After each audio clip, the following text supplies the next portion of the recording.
Okay. Hello, everybody. Welcome to the podcast episode 31. And we are fresh off of E3's episode. This week, we'll be discussing a couple upcoming releases for, yeah, I don't know. We'll see if they drop at midnight for the East Coast folks, or if they end up dropping for us, 9 p.m. Pacific time. Also, we got a couple other tidbits of news. Marvel's Avengers again. I swear to God, every month they do something and we end up having to talk about it. I really don't know what to say. They have this talent to do really stupid things often. That game is a wonderful disaster. It's really a complete disaster in so many different ways. But we'll also talk about EA, World Ends with You, and Tales of Arise. We've got on here as well. Uh, Bandai Namco actually posted a bunch of Tales of Arise stuff after E3, which was kind of, silly. Odd. Yeah, very silly, very odd. And then other than that, we're here to relax and talk about a couple other things that we've been doing on the side. So let's go through the introduction where we get to talk about all the places we're at and why you should support us. I'm sure that the Chrome won't show up right away. I'd be shocked if it showed up. Yeah, of course. So, as always, every week we talk about it, but we have a YouTube. The YouTube will more than likely be active with non-Mass Effect stuff starting this week. Okay. We're going to be... Oops, Yep. the Coromon video started to play. The idea, the plan, based on what Spoon and I have discussed, is we're going to be playing Scarlet Nexus, and one of us will be playing on the podcast channel. The other one will be playing on their personal channel or whatever. If we're subsequently playing, or excuse me, we're playing at the same time. Concurrently. Yeah, concurrently. There you go. So, other than that, though, the Scarlet Nexus stuff will be on the podcast channel. So you can look forward to that. For those that are interested in the game got good reviews. We'll talk about that later. But be sure to subscribe to the YouTube and support us because we really appreciate that. As well as our Twitter. We have a Twitter. You can see it on the overlay. The Twitter happens to post all of our video uploads when the podcast goes live. And then let's do some community updates. Spoon, would you like to take over for the anime stuff? Yeah. So I've been a little slow on the uptake with the posts for that for the weekly anime watch. So I know some people are behind, and I don't know if they intend on catching up. But should people be so inclined, we are watching the final episode. I don't remember if it's 12 or 13, but the final episode of The World Ends With You anime. We will be doing that this weekend. Well, maybe I'll just put a vote out to see whether people want to do Saturday or Sunday. I am Sure. a little bit to have some things going on this weekend. Like I'm going to the baseball game, the Dodger game on Saturday, but that's at like 4:15, so I could do an early afternoon that day. Okay. Sunday we have D&D, but that's at like 6, so I could do afternoon again. But we also want to fit in Scarlet Nexus streams in there as well. Yeah. Yeah. So yeah, we'll be working around the schedule, but we will find a good time to watch that final episode of The World Ends With You this weekend. That'd be awesome to get that final episode in. We'll talk about the show. We'll do like a review of it next week, I imagine.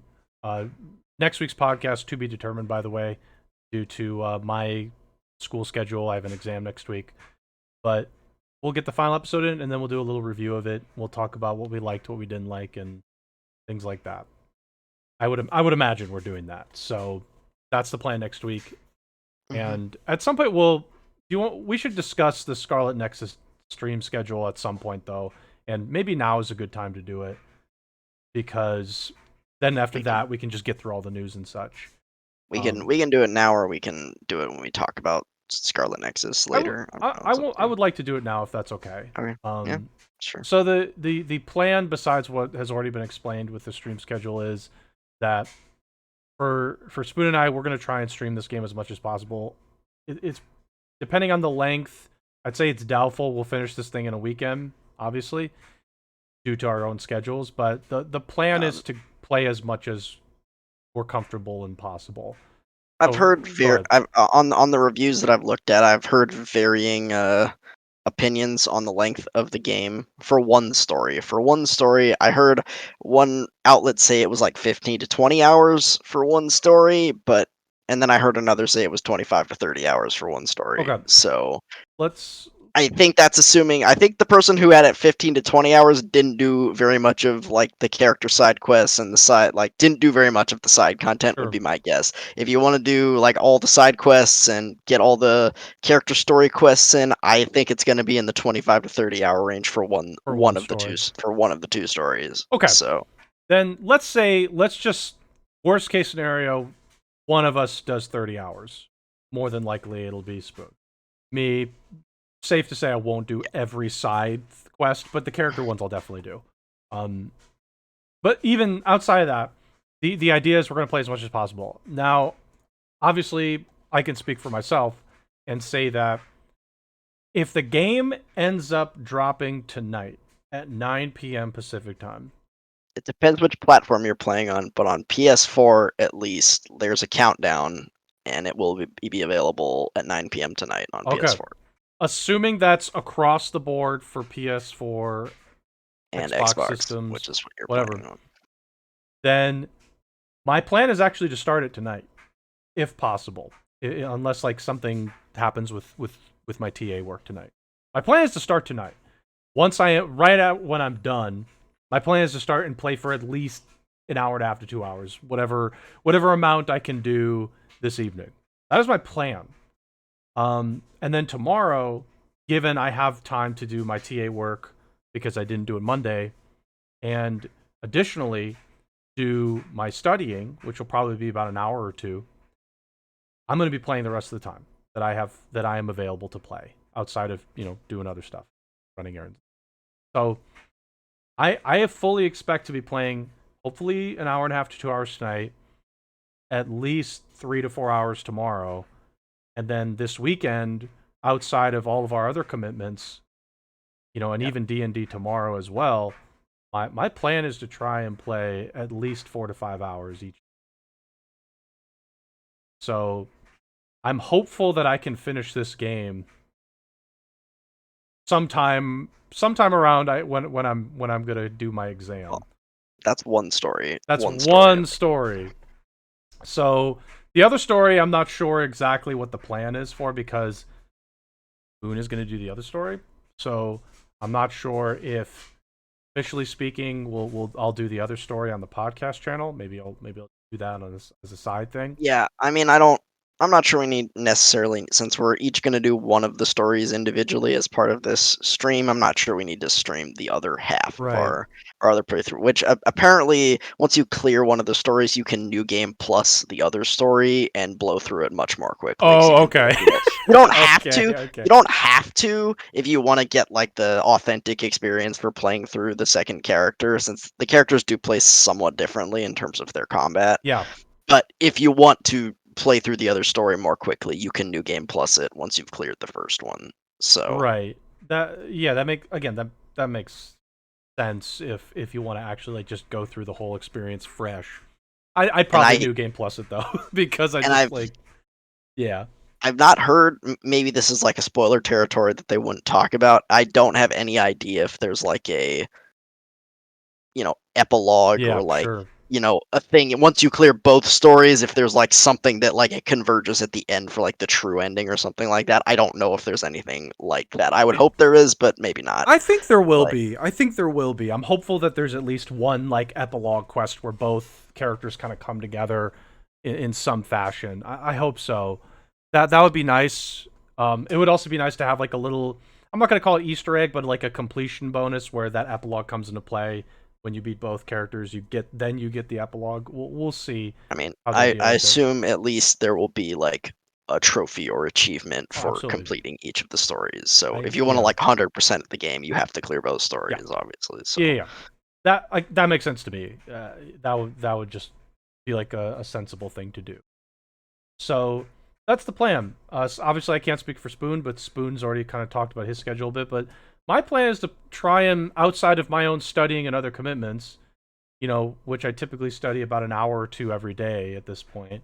Um, I'm just gonna be playing this because I want to make sure that I have some fun with this game. And the reviews came in, and we'll talk about them. But the reviews have been, I think, pretty good for a game like this. So yeah, I agree. And I'm gonna try and do a similar thing. I may or may not play tonight. I might have time. I might not. I'm not sure. sure. But I will definitely start tomorrow. My plan probably will be to stream starting around like late morning Pacific time, like Hmm. 10 or 11 a.m., and stream for at least a few hours while I Yeah. play it. So Um, I'm going to interject. So the plan today, for just to round it up a bit, today the podcast channel. Again, there's like a 95% chance this happens. By the way, assuming it drops at 9 p.m. I'll be on the podcast channel tonight playing Scarlet Nexus. Boone will be on the podcast channel tomorrow because you're going to stream earlier than me. That's guaranteed. And yep, then I'll more than likely be streaming to my own channel, in which the afternoon when you stream. yeah, which I actually have an update for that, but I'll save it to the very end. Um, so I'll stream to my own channel tomorrow and have you play on the podcast show because you're gonna start earlier than me because I got to do other stuff in the morning. So that's the plan of action, I would imagine. And then Saturday, Sunday, we'll play by ear. So Yep. I think So that's gonna be the plan.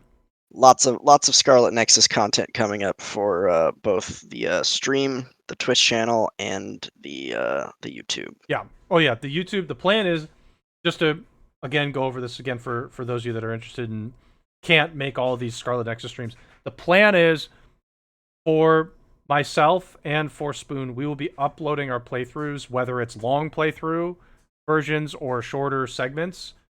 Either way, you're gonna see our playthroughs, and those are all go to YouTube.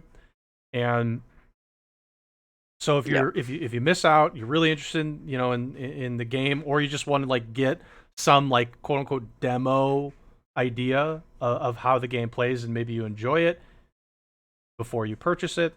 That's where you should be. So again, Yep. YouTube plug. Also, I will. We've discussed this, but you will be playing Kasane's story, and I will be Correct. playing Yuito's story. So Yes, that's that was the plan, and I think that's staying as the plan. that's fine. Yep. It's fine with me. So okay, the last bit of business for today's podcast is just for those that are for those that are hanging out. I will be stepping away in about a little bit less than 30 minutes because I have to deal with some stuff in the house. So Spoon's gonna at some point take over the podcast for a certain period of time, like 5 to 10 minutes. Hopefully not too long, so that it's not just you here for that long. I'll just have to talk to myself. You'll just talk to yourself. There you go. Hopefully, chat will be there and active at the time, Yeah, so I can talk to chat a little bit. you'll just talk to yourself. You can talk about maybe that's the time you talk about like something in particular that like World Ends with You. The game that we got some news. So that's the plan of action for the next couple days. Is there anything else that you'd like to highlight before we actually jump into new stuff? Yep, we have another D&D session tomorrow, Yes, we correct? At do. 7? That's correct. Yep. So, yep, be on lookout for that as well. Lots of streams over the next week or so, I would Oh, say. absolutely. Lots of OverLimit content coming at you. Absolutely. The hopefully, given Yeah, Spoon is now finally summer braked, free of my we shackles. can get him a little bit more on the stream. That'd be cool. Yeah.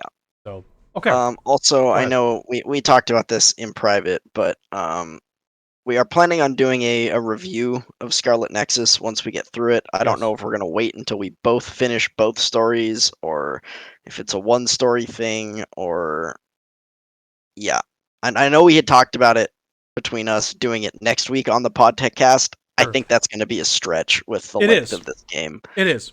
So maybe in 2 weeks on the podcast we'll do it. Possibly Um, 2 weeks. We could also try and do something where we record off podcast. I don't know. Who yeah, we can knows? do that too. Who knows? The point is, sometime within the next 2 weeks, we'll be reviewing that game. Yeah. So that's, and again, that I think that'll be fun. That's the first time we've ever done a formal review of a game. Like formal as in there'll actually be like a whole segment set up for it. So okay. News time. Yep. We have to start with Marvel's Avengers. But we don't Marvel's have to, Avengers. but we're going to. Marvel's Avengers. No, we have to because this is too great. A recent bug in the game, in particular for console players, this was a major issue. There was a bug that showed your IP address on screen. And just to give a very simple explanation on why that's bad, if your IP address is shown publicly, some people who are smart enough with the computers can hack using that IP address to your system and they can take control. And I've seen this happen to streamers. So it's a major issue for streamers in particular. If you accidentally show that IP address for even half a second, you expect your system to be compromised. And you're going to have to figure out how to fix that. Because there's a lot of intelligent and nefarious folks out there that would very much like to do that for either, I would say, extreme reasons or just try and mess around with you. So this is really bad that this occurred. There is a patch that was made available, and it is available now, that fixes it, but it's by far, I would say, one of the worst bugs you could see in a game, particular for content creators, specifically live streamers. So just another little thing on top of the pile of Marvel's Avengers issues, and it just seems like this game isn't going to catch any breaks. As Yeah, that is what I saw. yeah. I mean, definitely an oopsie on this one, a pretty big oopsie. This Right. is was likely due to some sort of like debug feature that they like left in the build and didn't remove it. Yep. Um, That's definitely it. which is just like I don't know how that gets past like Anybody? yeah, Anybody? Yeah. anybody. That's one of those really bad ones that you're like, how did nobody catch that?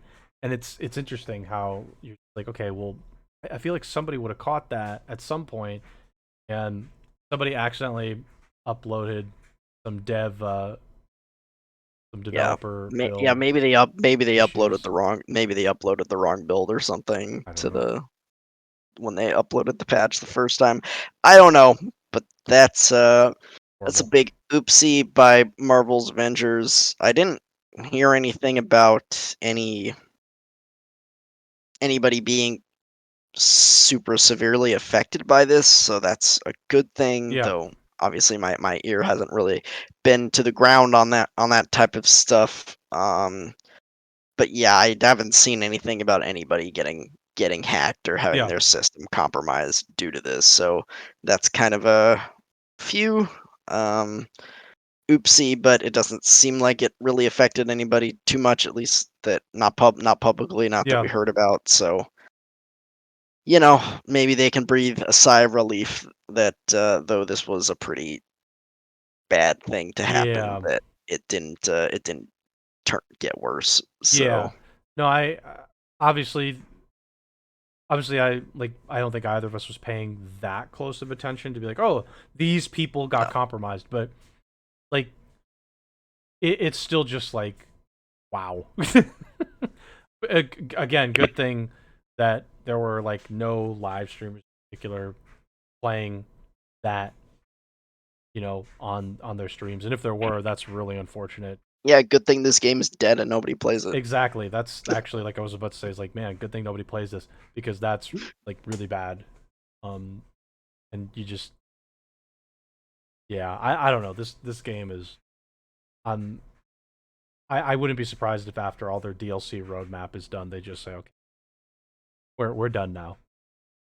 I mean, Um, again, I'm very surprised that they've gone that far. It's like I don't I know. don't think people are gonna come back to this game for much of that DLC. Like maybe some people will be interested in the Black Panther one, but that one's kind of a ways down the line from what I remember. Next year sometime, I think. I thought it was fall, Um, but and it doesn't matter. maybe it's fall, whatever. Yeah, the point is like they had a DLC content roadmap set up. I mean, I suppose like it's commendable that they're going through with it. Though at this point, it just feels like they're throwing away money. I hate to say it, it's just like it feels like money is being thrown to the wayside, and I can't imagine Square is going to continue supporting this. Um, Given the player bases, particularly on Steam, it's under 1,000 concurrent players, Pretty, um, pretty which bad for a live service game. really bad. Just to put some context behind this, I was applauding Sea of Thieves last week, and I just want to give some idea of the contrast of player base. Sea of Thieves has concurrently, I'm just gonna give like a rough estimate here, about 20K concurrently. It's actually Oh more well, like that's good. 19.5. It's That's good yeah, yeah, that's excellent. Really, it's excellent. And for a game that's been out that long and hasn't yeah, really had a significant content update in a while, as far as I know. I don't follow that game very yeah, well, I'm, but I'm sure they've had some content updates that have really improved the game. We just haven't followed the game. But like the thing is, that game has almost 20K concurrent players, which is outstanding. So there's a reason to keep supporting that. Mars Avengers has like 700. So you're just like, okay, and that game, game's still not even a year old yet, by the way. and it's a AAA release, like not some Yeah, indie title. With the Marvel license attached to it. Yeah, exactly. So you're just like, okay, this feels like it's just sort of waiting for it to close shop. That's all I'm sensing, at least from my Yep. perspective. So Yep. okay, let's move on to other stuff. Check something. Oopsies, that's not what I. So this I talked about this rumor before, by the way, and I think we talked. I mentioned this like a little bit ago as like a rumor, and we're getting more of it now. And the rumor is that EA is going to revive some title. Now, they had like some kind of like tease comments related to here we go. Here's the teased comment, and I'll try and zoom in on it. This is from EA's Motive Studio. They're working on an established IP revival. I think you'll be happy. We're going to see it if we're not dead first. Now, given this sort of wording and some extra updates, that people are saying the IP revival is Dead Space. For those that don't know Dead Space, it's a horror game, and it's a horror game that, frankly, at least two of the games for it were outstanding horror games. Now, the Yep. horror genre has like very specific titles that people know about. I mean, Resident Evil is the first one that comes to mind for me. Silent Hill was at one point major horror series title. Dead Space was very good. It had its space. It played a lot like a Resident Evil game would have, except not like the Resident Evils now, more like Resident Evil 4, but with some 4 and updated 5. controls. Yeah, and it was very fun. It was an outstanding game. The first two, at least. The third one wasn't so much a horror game, more or less was like an action game. It sort of strayed away from Yeah, horror. the third game was like, yeah, we want this to appeal. It was an EA. We want this to appeal to a wider audience, so we're not going to make it Yep. scary anymore, and we're going to add co-op to it. And it just that EA, game did not yeah. that game did not have this. That game lost its soul. Like it did not have the soul of Dead Yeah. Space. It was like, okay, this is just a third-person The shooter with a Dead Space skin on it. the Like, the first game I think was like, I think it was such a surprise success for EA that they started meddling in Dead Space 2. They forced a Left 4 Dead multiplayer into it, which, to be fair, oh yeah, it wasn't that bad. It was okay. no, it's fine. But then they forced a co-op into the third game.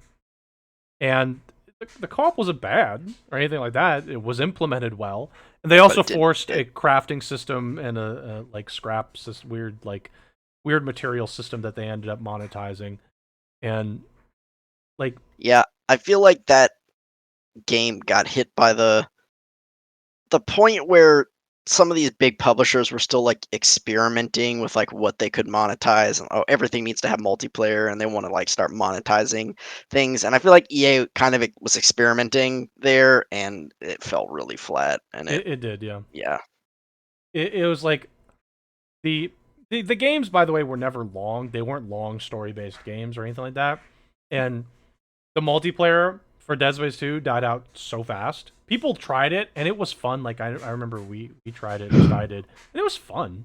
But it's like this shouldn't be here.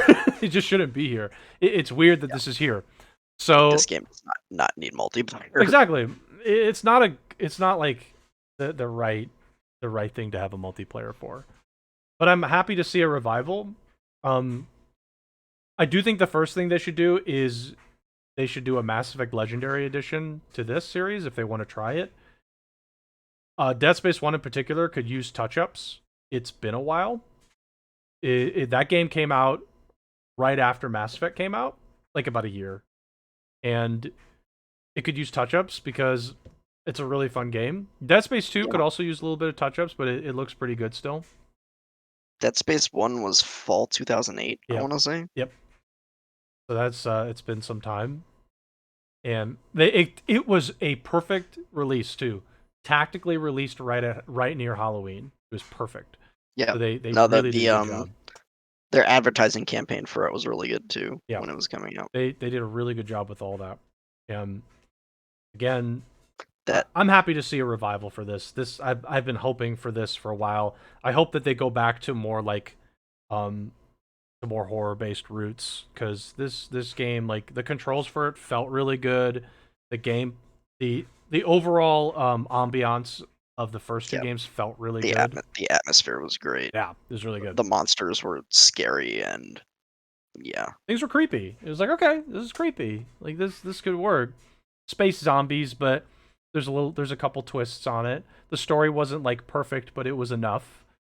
It's just like, okay, Yeah. this worked, and it's unfortunate that EA was like, well, it's not a mega Yeah, it's sized not blockbuster. it's not FIFA or Madden or even Battlefield, so this Yep. isn't enough for us. It's sold well though, from what I remember. It sold like a couple million copies, which is pretty good Pretty for a I mean, horror yeah, game. it's not Resident Evil, No, but it's not. it's pretty big. It was pretty good. It had good sales. It just Again, wasn't enough.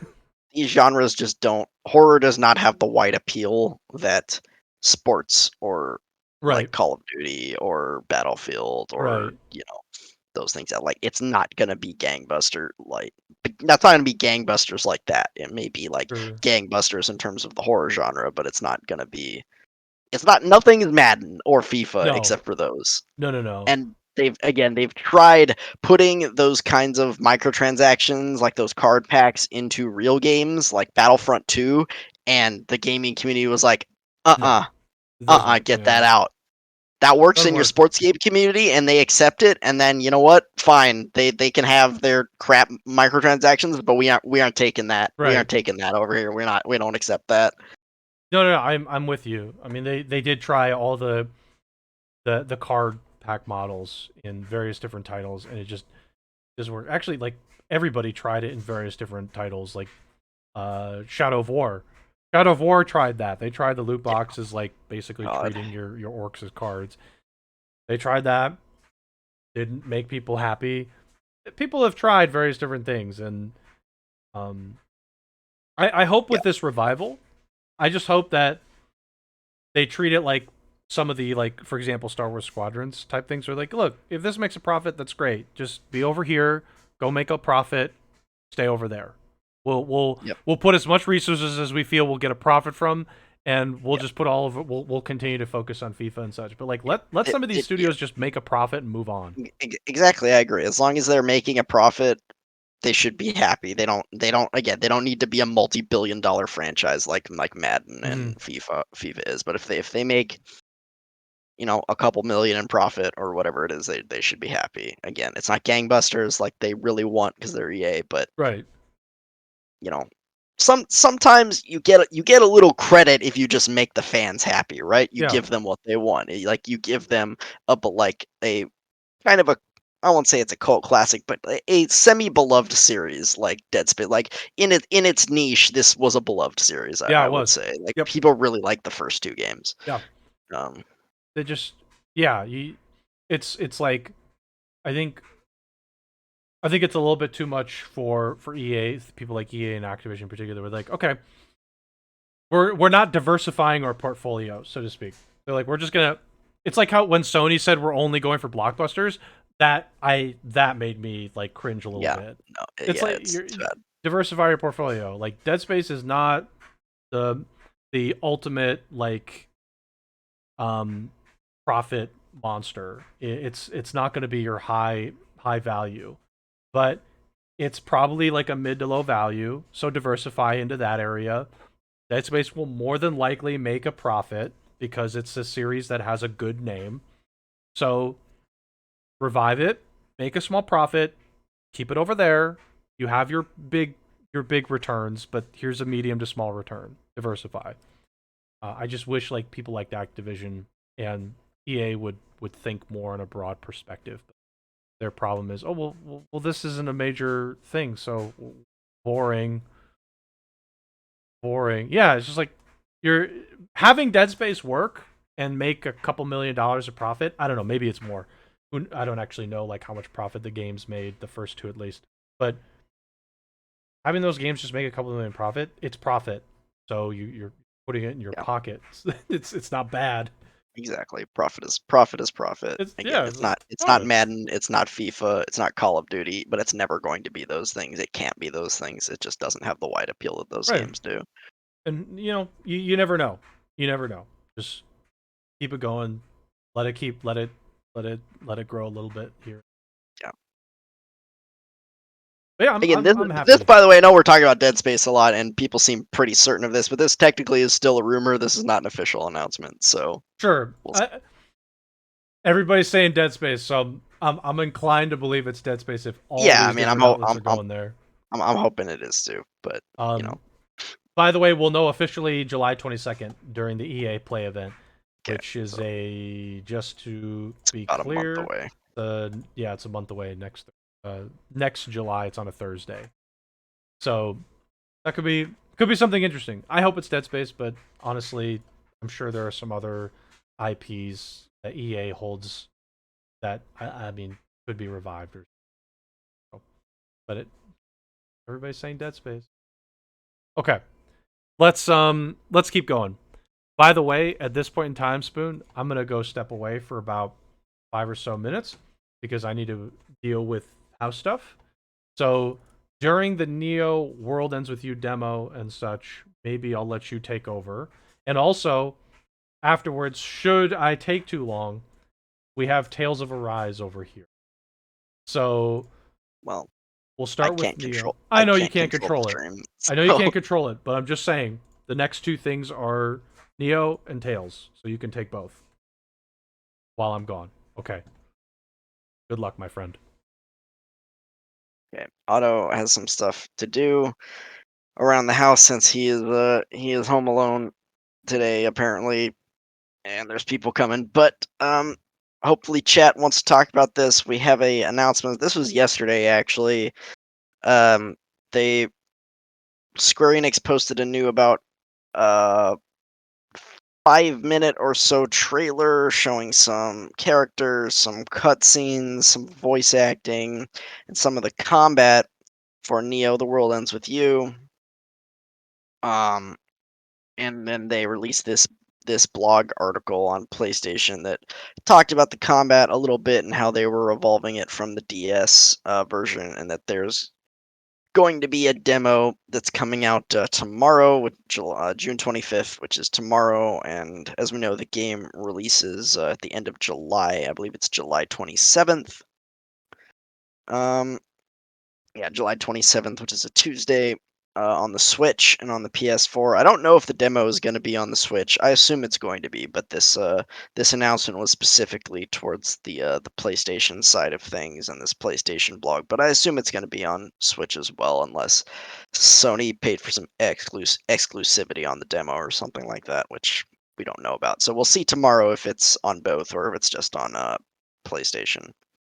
But anyways, the game looks pretty cool. It seems to be retaining the original style, the style of the original game, and getting the and they altered the combat a little bit from the touchscreen DS combat of the original, which was then obviously transitioned into the Switch port, which came out a few years ago.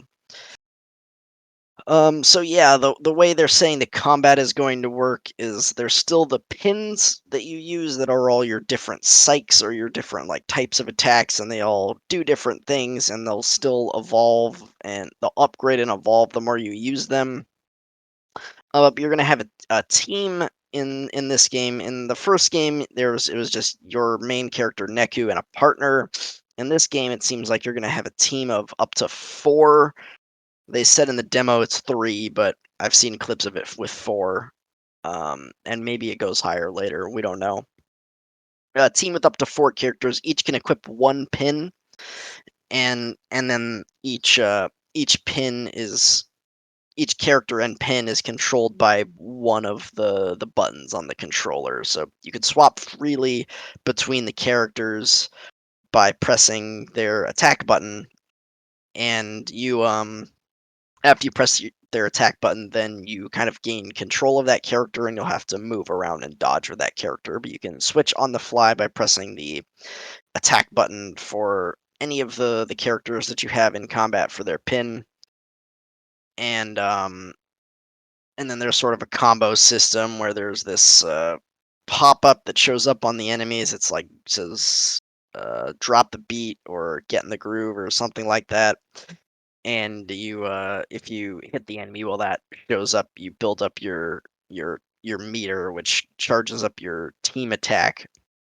similar to in the first game where you sort of had the combo attacks with your partner. um so yeah, it looks cool. I'm really Apparently they experimented originally. They talked about in this interview with having the combat be controlled with like the gyroscope controls, kind of sticking with the original touch control idea, and they scrapped it because it was just like annoying and they wanted it to appeal to more people, I think. So I'm glad they did that again. I've talked about this in the past, but I found the controls of the original, at least on the Switch version. I didn't play the DS version really. On the Switch version, I found the controls kind of annoying. So yeah, I'm very much looking forward to Neo. The World Ends with You. I think it's gonna be a cool game. I'm glad to see them sort of, you know, bringing this series back or making a new game out of it now. Now that we have the port of the original, and then the anime that's releasing right now that we're watching. So yeah, this looks cool to me. I'm quite excited for it. I will definitely play the demo at some point. And I'll probably talk about my impressions of the demo next week on the podcast because the demo is supposed to come out tomorrow. Um, Trying to think anything else I want to say about this. I don't really want to move on to Tails until Otto comes back because I kind of want to get his thoughts on it as well. Um, yeah, I know he doesn't care too much about The World Ends with You, even though he's watching the anime. But yeah, this game's cool. Again, it's gonna be on PS4 and on Switch. So yeah, I'm looking forward to that. And Otto's back. Hooray! Temporarily back. I will have to get Temporarily up again back. in like 5 minutes or so just to let the people in. So Okay. I assume we're still talking about World Ends with You. Yeah, I Okay. pretty much was about to move on to the next thing. Okay. Do you have anything that you want to say about The World Ends with You? I've never played the game. The demo. I assume this is PlayStation 4 and 5. Yeah, PlayStation 4. I mean, you said there was a remaster for the Switch. Like I'd consider taking a look. I'll be honest. The show definitely has some cool story themes. So enough for me to at least give it a shot and see how it plays. That being said, I mean, who knows if it ends up catching my interest? I could just hate the game. So, I mean, but the story like from the show seems interesting. So that's definitely piqued my interest for playing the game, which is on Switch right now. Right, there's a remaster on Switch. So Yeah, definitely interesting. Switch. And if I end up picking it up before sometime, I don't know when this game is releasing again. By the way, release July 7th.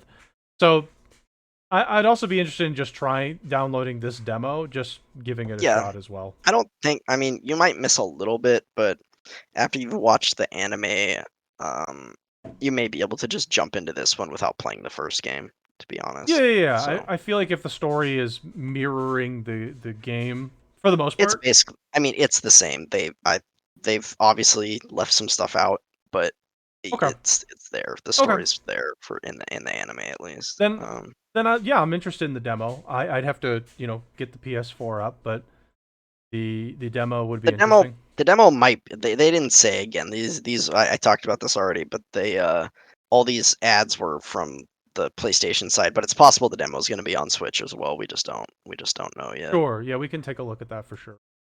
But yeah, no, But yeah, it's a I'm demo. gonna Why not? I'm gonna play the demo, and I'll probably want to talk about it again next week from my impressions of the demo. So Sure, that makes sense. Okay, the next thing I have was Tales of Arise. I'm being honest with you. I didn't take a look at any of the stuff for the hands-on with this game, so you're gonna have to pilot this one for the most part here too, and I'm gonna step away in a couple minutes for a little bit, but then I'll be back for good. sure. So yeah, again, I don't exactly know when this demo went out, but the Bandai Namco distributed this playable demo, which wasn't very long. Apparently, it was only like 30 minutes to an hour to all the major publications as well as a bunch of like YouTubers as well, like other content creators, and they got to go hands on with the game for about again 30 minutes to an hour in this new area that we hadn't really seen before, which is apparently 15 to 20 hours into the game. Okay, Um, and this looks to be where you get your the fifth and sixth party members, the final two party members in the sure. game. And yeah, I mean they went hands on a little bit with the. This demo seemed to mostly showcase the combat and the exploration a little bit. I mean the areas, the fields, they seem much more interesting to me than like the last two games, Asteria and Berseria, which had a lot of like big wide open fields, but there was nothing to do in them except there was a bunch of enemies. But Right, yeah, the, that's the, true. this game seems to have like the fields maybe aren't quite as big, though they look large just due to the sort of like vistas and sort of the backgrounds that they're doing. But there's a lot more like side paths and like hidden things to find. Like there was part of this preview talked about like going behind a waterfall and finding like a little hidden area and like a Oh, hidden cool. chest back there. Stuff like simple stuff like that that you kind of expect out of an More RPG. exploration open world as opposed to before it was more like it was open in the sense that it was obviously you were able to traverse quite a bit of it, but it wasn't But it was filled with pointless. stuff. It wasn't filled with Yeah, it was stuff except that you could enemies. There interact was with. just a Yeah. lot of enemies, which Yeah. is like okay, fine. Yeah, I really did not like the quote unquote open world aspects of either Berseria or Zestiria because it felt like it was just thrown in there to be like, hey, we can make an open world game Yeah. because we have big open fields. But it's like, there's nothing to do in this field, though. There's no side quests. there's like a chest here or there and like a sparkly shiny thing you can go pick up, but there's nothing to do. It's just like a big open field with a ton of enemies to run into, and it just takes forever to run across because it's huge. It's just annoying at that Right. point. So um I like the direction they're going in this game with the exploration. We haven't seen anything if there's going to be side quests, but I sure hope there'll be at least some. Sure. Um, Keep going, I by mean, the way. Keep going, by the way. Tales has always had some side quests, but a lot of times they're very hidden within the game. You kind of have to like use a guide, and most people you don't run into them in your first playthrough because kind of have to like go back to areas that you've been to before, and the games tend to be very linear in general, so you don't always do that. So I hope they do a little better job with the side quests in this game and have some of those.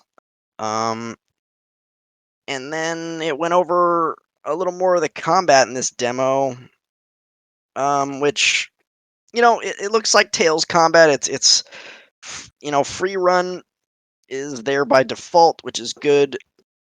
You have a basic attack button, which is mapped to, I believe they said like R1 or right bumper on Xbox, and then you have three art buttons, which would be like X, square, and triangle, and then a jump button, which I think is mapped to circle by default. Um, so yeah, and it's all about like comboing, and you dodge at the right time. You can get like perfect dodges and like counters going with that kind of stuff. The combat looks really fun. It looks really fluid. And then you like charge up these meters to use like assist attacks from your teammates.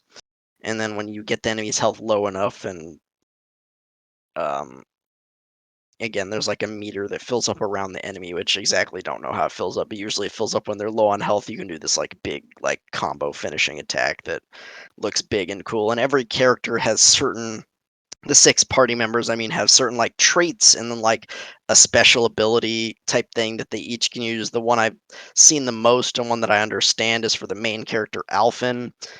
Um, he can basically like charge in. I don't know if he can do with his basic attacks, but at least on his arts, he can like charge them up with like his fire sword, Okay. and he like spends some health to increase the power and get some AoE on his attacks. Okay. Basically, like yeah, he like hurts himself to activate this fire sword, and then like you get this like all these fire effects on his Sure. art and stuff, have them do more damage and have some AoE on them. So, but all the characters have a different kind of like trait or thing that they can do. I don't remember what the other ones are. Okay. The shield lady is has to do with getting the perfect dodges, and like she blocks instead of dodging. But if you get a perfect dodge or block in her case, like she gets a buff, I think, for a Okay. while.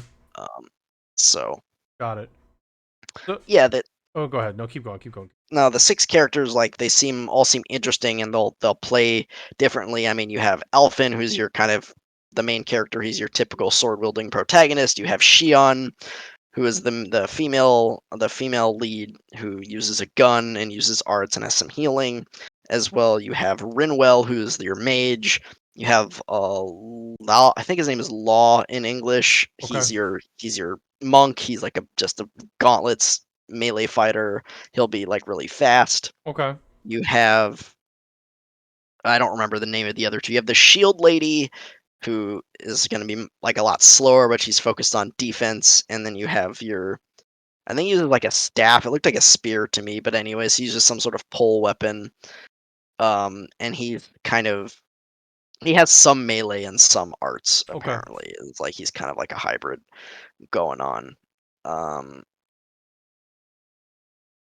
and yeah, I think that's about it. The other thing that I guess they showed in this trailer that like we understand a little bit better about the combat system is there's no TP, which was the mana resource previously Okay. in Tales.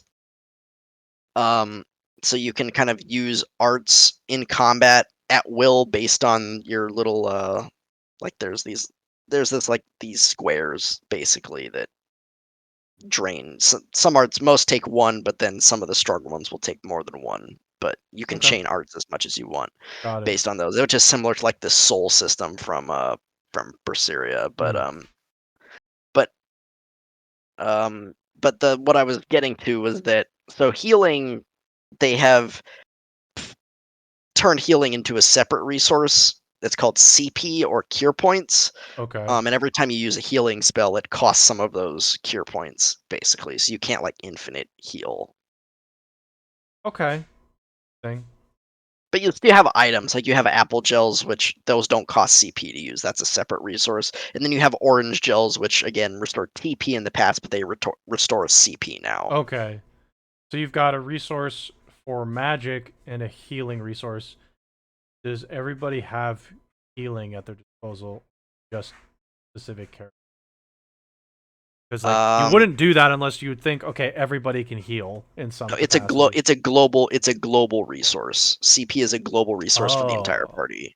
interesting. Okay. Because some characters can't, like I'm pretty sure Alphen, the main character, can't heal. The martial art gauntlet guy probably can't Probably heal. can't heal I know either. Shion can heal.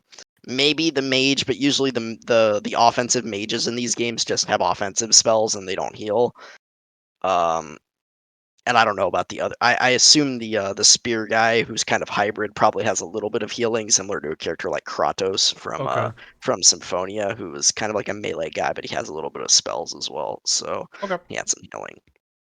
So yeah, I mean the game looks really good to me. I hope we get access to this demo or some other demo at some point so we can try it out before the game comes out. But if we don't, that's fine. The game's coming out in September. I'm really looking forward to it. Yeah, the idea of actually having interactable environmental features is good. That is something that frankly that I mean like the Tales games I played didn't really have too much of that. So that's good. It actually makes it feel like the environment itself is worth exploring as opposed to just going, okay, look, there's nothing else here but enemies. I'm just gonna go blink A to B. Yep. And like in a game like this, when you have that space available to you, you should take advantage of it.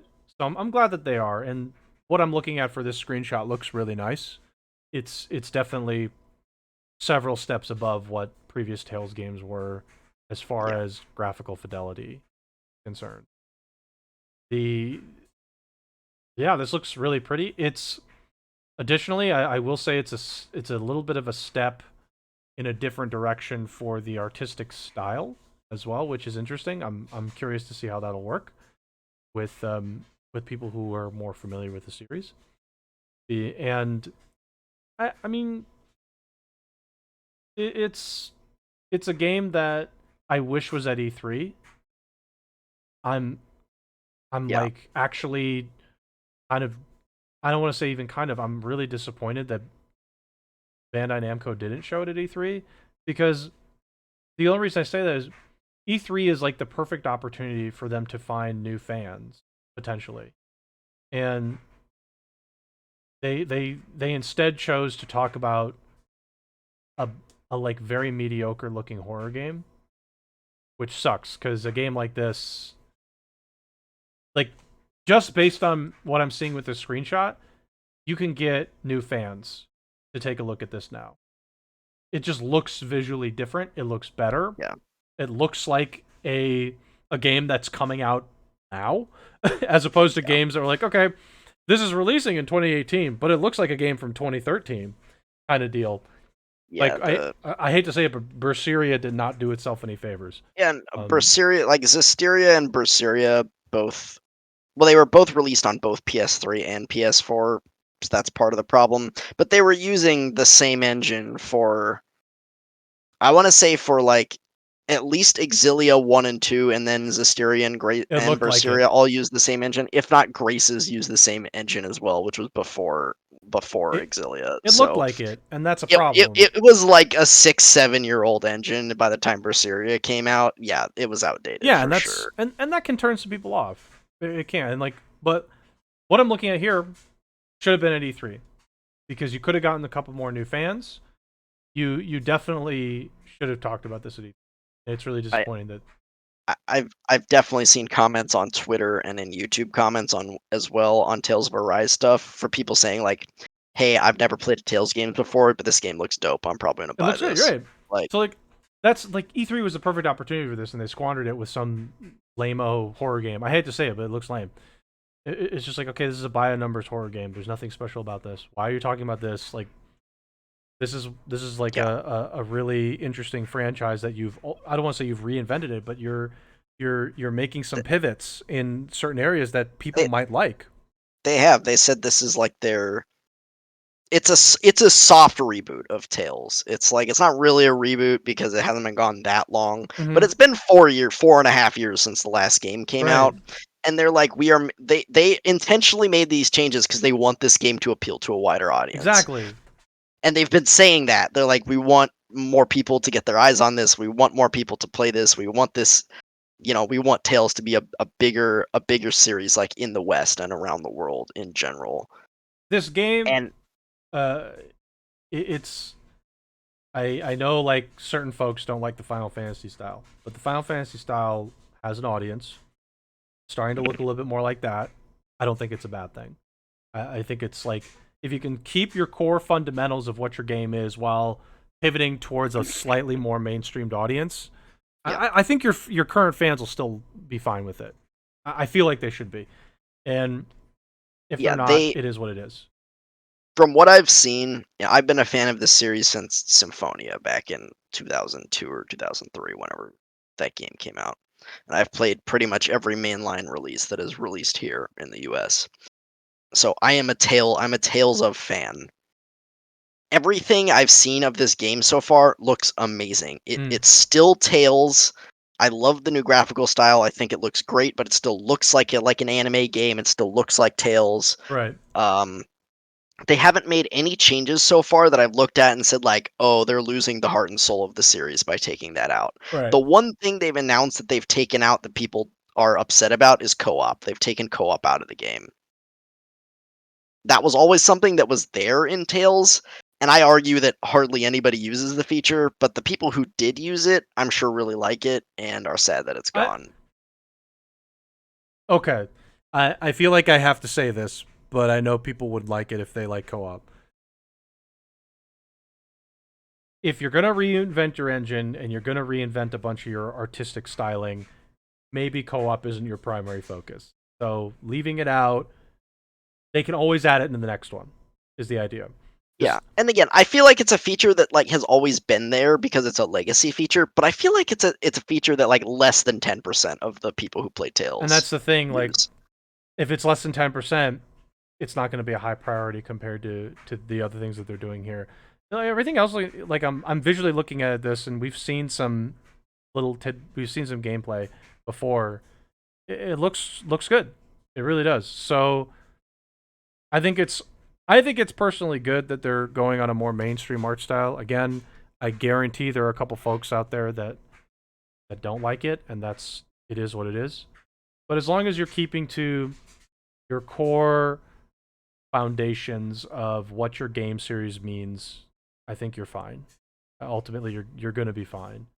But once you start straying away from that, then you're I hate to say this, I'm bringing up Dead Space. You're going to pull a Dead Space 3. Your core foundation was over here. You're trying to go away from it. It won't work. It's not going to work. So Yeah, hopefully, assuming everything you've said is true, which I'm um hopefully that's the direction. And from from what I've seen, they're not losing the heart and soul of this series. They're making some changes, but I think they're for the better for the most part. yeah, and change is going to be inevitable when you want to try and get a bigger audience. You're not going to get your bigger audience by doing the same thing over and over, unless like Yeah. it's something that was so under the radar that it like it was just like took everybody by shot, like surprise, like kind of like an Among Us thing. Yep. But like this, just like this, I think is a step in the right direction to try and find more folks who are in the Yeah. game. 'Cause Which, as you said, yeah, I do not understand, to go on the negative side with what you've been saying, I do not understand why Bandai Namco did not have this at E3 and decided it was still the week of E3, so hmm maybe the hype was still kind of there, but it wasn't present at any of the big shows where right, hundreds of thousands, if not even millions of eyes were like watching right. E3. Which is Like they why, had their yeah, own presentation and they decided to show that horror game, and they didn't show this, and they didn't show Scarlet Nexus, which is at that point was coming out in a week and a half, but it's coming out tomorrow. Yeah, sure. And I like this is their bread and butter. Their bread and butter is like JRPGs, like and anime like license games like Dragon Ball and Yeah, My sure. And Hero, Naruto and all that Naruto. stuff. Yeah, yeah, yeah. Yeah, like anime license games and like, Jump Force for the people who like that. I don't know. Um, but yeah, Somebody it's does, yeah. JRPGs, Tales series, Scarlet Nexus, like Code Vein, Souls and games, anime by the way, license as game. Yeah, well. and the Soul. Yeah, they publish the Souls games as well. But their bread and butter is like JRPGs and anime style games. And I don't know why. Again, maybe it wasn't their fault, and maybe there was other like they couldn't find space in other people's shows for these games, and Yeah. they wanted them to be in there and they weren't allowed to, but they had their own block. They had 15 minutes, and they probably could have had more time if they wanted it Yeah, to no, to yeah. present stuff, and they went with that. They took 10 to 15 minutes on that stupid horror game, and they didn't show a damn thing about Tales of Arise. And then like a day or two later, all these previews and these videos up on YouTube show of this build. It's like, why was this demo not at E3? I don't understand. Like, Yeah. I what could have happened, which is, let's say that they only had the 15 minutes. Um, what could have happened then is you stick a game like Scarlet Nexus on the Microsoft block. You just stick it in there somewhere because they already, you know, they could have afforded to have one of those games, you know, perhaps I be mean, pushed to a shorter Scar- block and just like talk about Scarlet Nexus for like literally 2 minutes or something. It's coming out in a week and like, you know, it was coming out in a week and change. So I like that game should have been there because Microsoft's been pushing that game like crazy. Um, this game probably, instead of the horror game, should have been the highlight of the Bandai Namco section. Obviously, I can't say for sure. Maybe that horror game has a huge audience. I doubt it, but it's just like this should have been it. Or you could have squeezed the horror one down where they're asking dumb questions like, "Is this horror game going to be tense?" They could have dumbed down those like and moved away those questions, showed the horror game a little bit, and then spent like the next half of it talking about this game, like half and half it. It's not the 15 minutes like people would probably want, but it's enough time where some folks are going to come, you know, from that was like right before this was Nintendo, right? So before this was Nintendo, and and it then was in the morning. This was in the afternoon. yeah, Yeah. but like Nintendo had a treehouse for the rest of the morning into the Oh yeah, that's afternoon. right. So Yeah. people were sure gonna watch the treehouse. Then Bandai Namco comes out, and you immediately throw on this game or something like that, and try and get the people that are coming off Nintendo. Maybe they see this and they get interested. It's like, but once, to be honest, the fact that this came out a day or two after E3, it's that doesn't nobody cares anymore. Yeah. E3's It over. Nobody was cares. it was an absolutely mind-boggling like advertising decision to me by Bandai Namco to not have this game at E3. I do not Oh, it's understand. a terrible Again, decision. maybe it was again, maybe for some reason they couldn't fit it in and it wasn't their fault, but I find that very hard. I'm giving them the benefit of the doubt on that one, but I don't really want to because I feel like it was their fault Um, and they messed up big I'm time on this one. I'm gonna blame them. I think it's their fault. I think the people that were in charge of putting together the show and decision making, they made a bad choice. And I won't say that they're gonna fully regret it because maybe they just don't care. But Scarlet Nexus being in the Microsoft block might have piqued a couple more in eyeballs.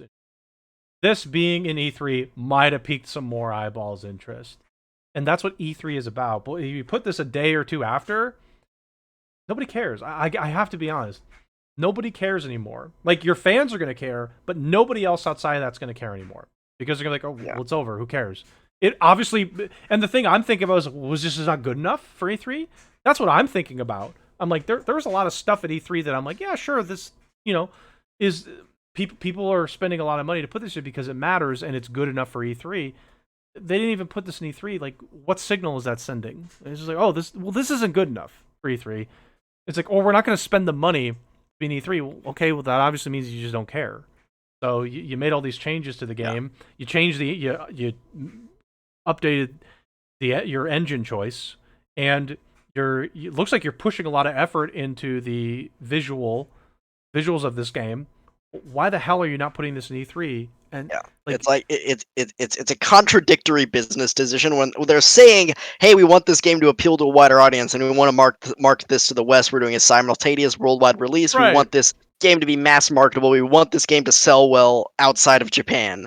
And then you don't show the game at E3. I don't understand. It's like That yeah, these are opposite things that are exactly, you said one thing and you did an entirely exactly, opposite thing. exactly, and that's why I blame them, because it's like you want a big audience, but you don't put it in places where the big audiences are. Even if this was in Summerfest or something like that, that's a different, probably some people are a different audience than what you already I have. I think there was a short trailer for it Okay, in well, Summer Games Fest. I think it was great. there, but So it was somewhere at least. But anyway, I, they didn't show this demo. They showed like the trailer for this demo, oh basically, then where they showed the two yeah, new characters. But like, that's not enough. You gotta show gameplay at this point. Your game's coming out too soon for not showing gameplay. this game is coming out in like 2.5 months. So Exactly, it's too soon to not show gameplay. Exactly. So um, I mean, like, I hope for the best on games that are putting a lot of effort in like this, and they're trying to find wider audiences from what they already have. It's really challenging. I'm just gonna say it, particularly for JRPGs, it's very challenging to try and get a wide audience. But I applaud them for trying. It's definitely good to hope that, hey, we hit a wide audience and they're interested. Our sales go up. We get to put more effort into our games. We actually get more budget now. That's great. We get to I increase our bet budget. I bet you, by the way, though, that like when this game comes out, they are gonna do like streamer. They're gonna try and get big streamers to play this game. Like they are gonna do. Yeah, They're gonna probably pay some big streamers to sponsor this game and play yeah. this I mean, game. they will. They'll pay a couple, and I think that is a good thing to do. It's expensive depending on the streamers, but it's the right thing to do for a game like this if you want to try to find that wider audience. It really is. I just, again, like I said, it's really hard for JRPGs to hit a wide audience, just for various, we've talked about the various different reasons over the course of this podcast and before. And when they're actually trying, I applaud them for trying. Whether it's going to work out or not is sort of up to everybody's opinion. But this game looks like it's ready for a more diverse audience. It, Yeah, like, visually looks like it's ready for it. yeah. And I mean, they're using UE4. They dumped their own engine and like, yeah, we're just gonna exactly, use UE4. you're obviously trying to use an engine that's a bit more. I would guess, I don't know like what their previous engine was like all, but UE4 is a well known engine. Works. Just go with comfort and then figure it out from there. So I think it's great. I really I do. I hope this game does well. I have, you know this this this is the stuff that should work out, particularly when people are putting so much time. So I'm very excited for this game. Can't wait to play it. let's move to our next stuff. We're gonna go back to Scarlet Nexus and then Mario Golf Super Rush here. So let's start with Scarlet Nexus. Some early review scores came out. I'm gonna have to zoom in because nobody's gonna be able to see it if I don't. So early review scores: 8.75 from Game Informer, which is great. 8.5, 8, 8, 8, 7.5, 3.5 out of 6, which, or not 6, 5. Another 3.5 out of 5, which, if you're just going to do simple math, that's like a 7 out of 10. And then a 3 out of 5, which would equate to a 6 out of 10. Open Critic, which says has a couple of critics in there, 82. And then I thought there was a Metacritic for this game. Yeah, It's it an is. 80. This was an older tweet. Yeah, the Metacritic's at an 80. Then an 80, which I want to say, from my opinion, we talked about it before, and we have it in our doc. That's fantastic. Any Again, I'm sorry, I don't want to sound like a super JRPG hater. I feel bad, but any JRPG or anime style game, you gotta kind of like tick a minus point 0.5 on. Yeah, So point five to 1 yeah, docked. you do. I hate to say it, but it's kind of true in a lot of cases. unless Yeah, you're like Zelda or something. if you're it's seeming like if you are a fan of this genre of like JRPGs and like action JRPGs, this is probably gonna be at least an 8, if not an 8.5 or a 9 for Sure. you, to be honest. Yeah. Like, If you're like a fan of more heavily influenced action JRPGs, this is probably right up your alley. It seems like. And the thing is, when you see, we'll just go with an 8 because I'm sure if we averaged it out, it would be close to an 8. Um, an 8 out of 10 for any game means a couple things. Number one, it's functional, except if you're Skyrim. Um, it's functional. It plays well enough where it's entertaining, and it's probably got a decent story. So those are all like really good signals. And it seems like if you're particularly a fan of this type of genre, you're gonna you'll like this game. So I'm inclined to believe that the minus zero point 0.5 is in effect, so it's probably more like an 8.5 type of game, which is great. Which is great. So that's a good sign. I mean, I didn't expect this to be like a 9 out of 10 or anything like that, but no, an 8 to 8.5 would be fantastic.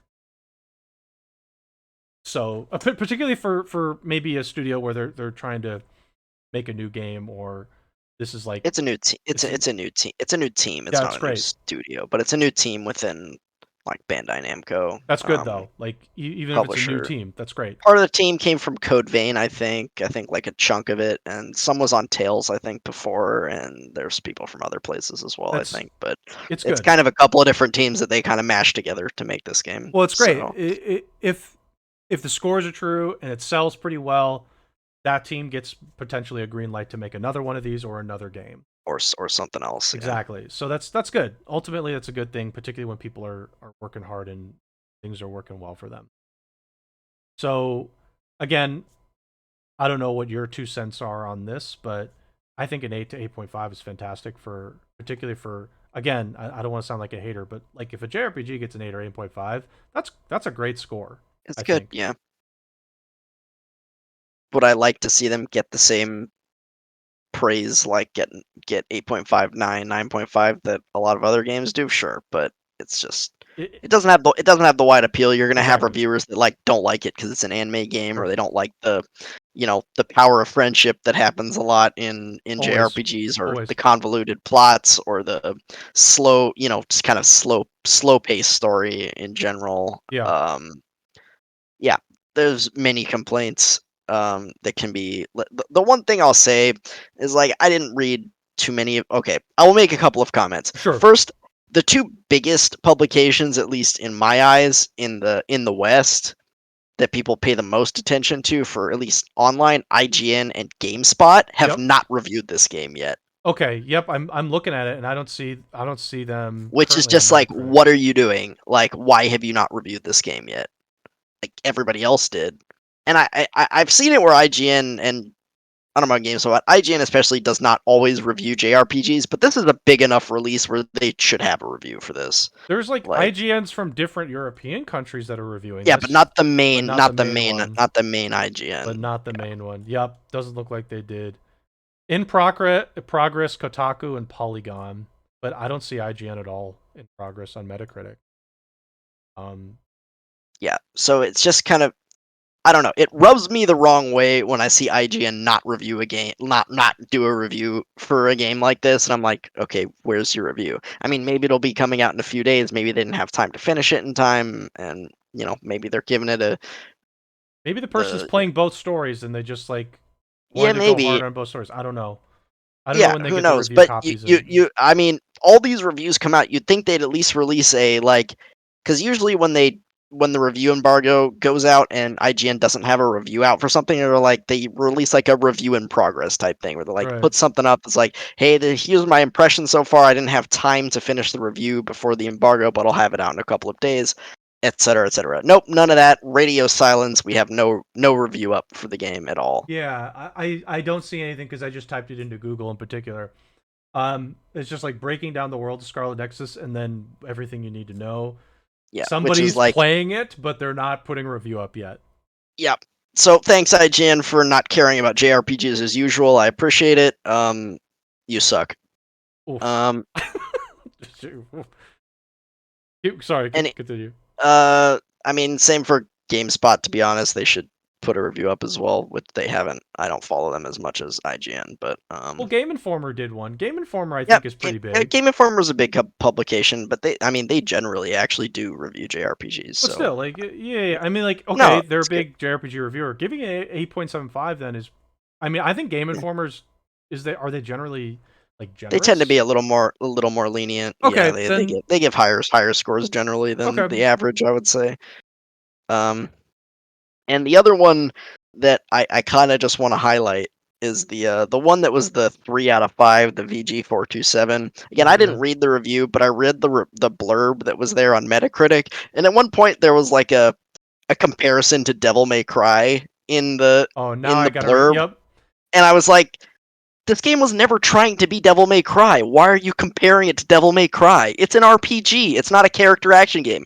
Shut the hell up. You don't know what you're talking about. It's a terrible comparison.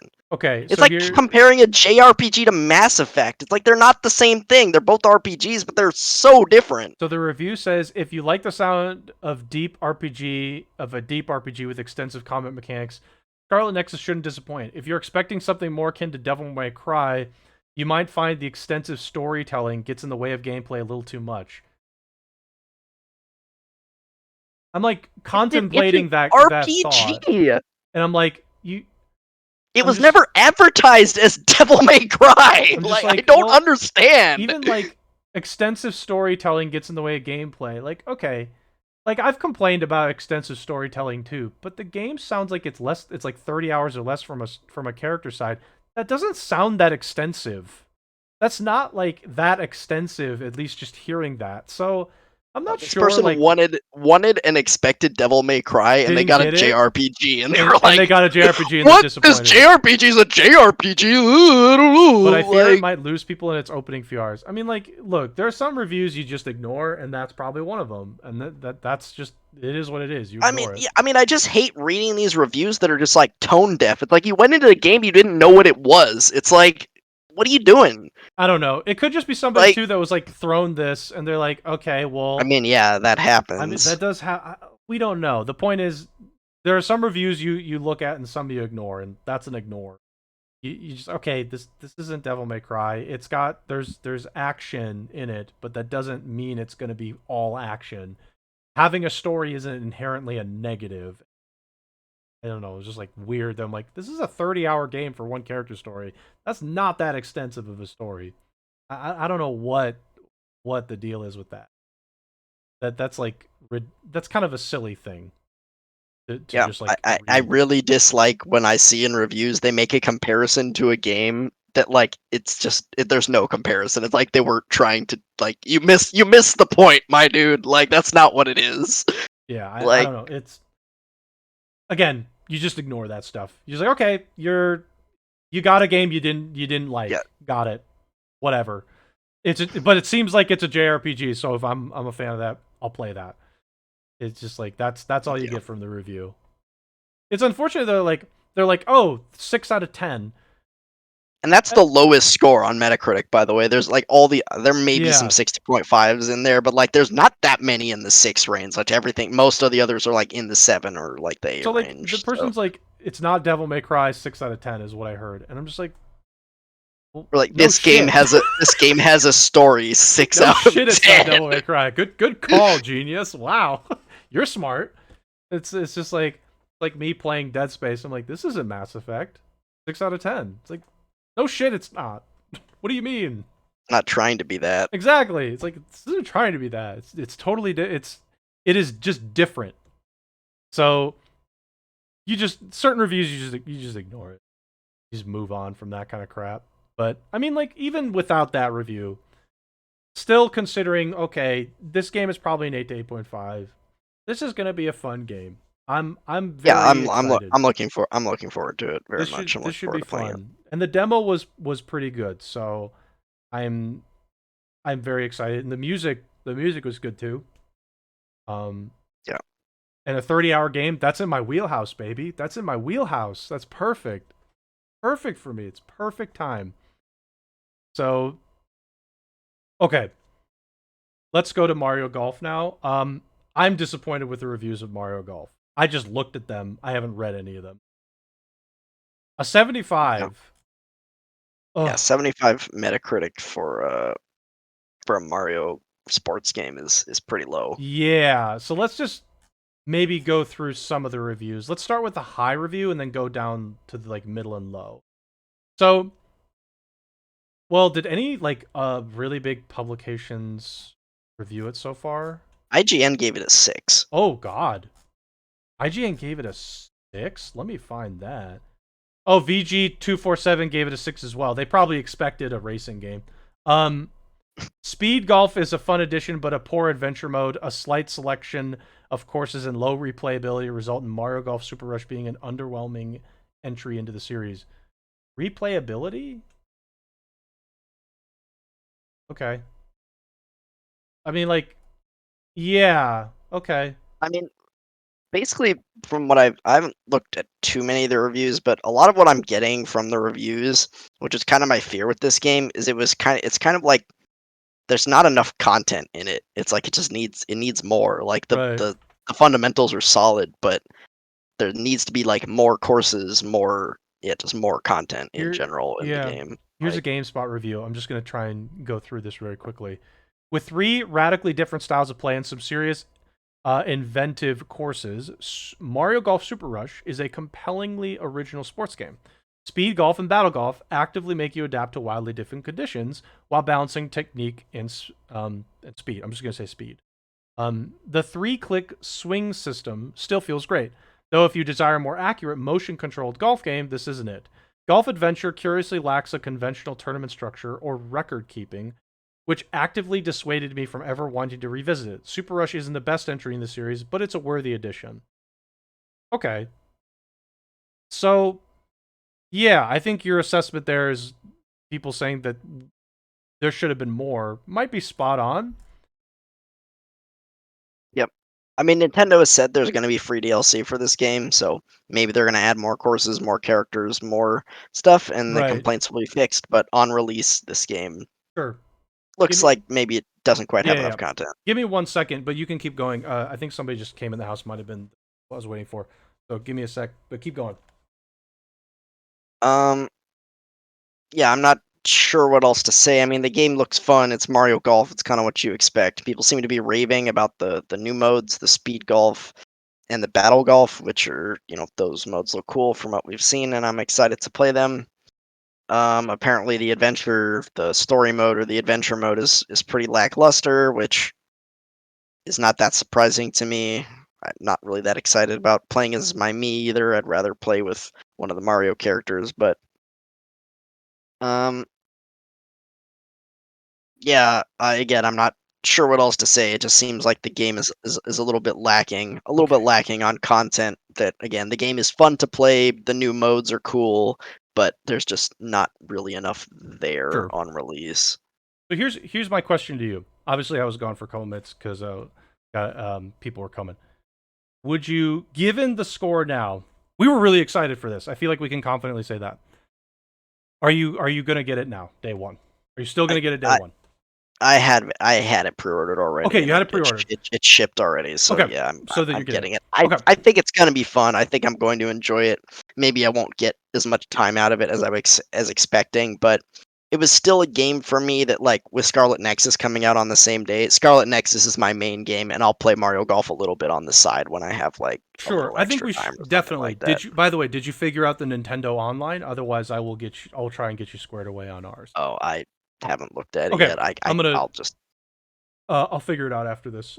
Well, so, but if anybody else is getting the game, by the way, because I'm probably gonna go tomorrow and see if it's in stock at my Target. If not, I'll probably just get it digitally. I'm not really a big of a like I need a physical game at this point. yeah. I don't either, by the way. I get physical when I can, but for like Scarlet Nexus, by the way, I had pre-ordered that on PlayStation from Amazon, and then it gave me the delivery estimate this week. It was going to come on Tuesday next week. So it's like, nope, cancel, digital. Nope, nope, cancel, digital, get out. It's like it's coming out Friday. We'll get it to you next Tuesday. Nope. Sorry, Amazon. Okay, see ya. um Well, I will say, by the way, Ghost, if we have some extra space, where I'm welcome to add you to the Nintendo Online family plan that I set up with some friends. So, you're welcome to bum on that in particular. But if anybody's interested in like is going to get the game and wants to play online, let us know because I would be very interested in playing the the Speed Speed golf. Rush, excuse me, yeah, Speed Golf version. So that is what I'm looking forward to in particular. But free DLC is a good thing for something like this when it's like, oh, it's lacking content. Okay, well, content's coming and it's free. Perfect. Hopefully, there'll be enough free content coming though, where we'll feel like we want to reboot up the game and explore the content, um, Yeah. more than just like boot it up once and we're done type of situation, right? So Yeah. I don't know. I I I don't like hearing that there's not enough stuff in the game, but particularly in like a Mario Golf game. But I don't know. I hope that they do add more courses with DLC. I really do.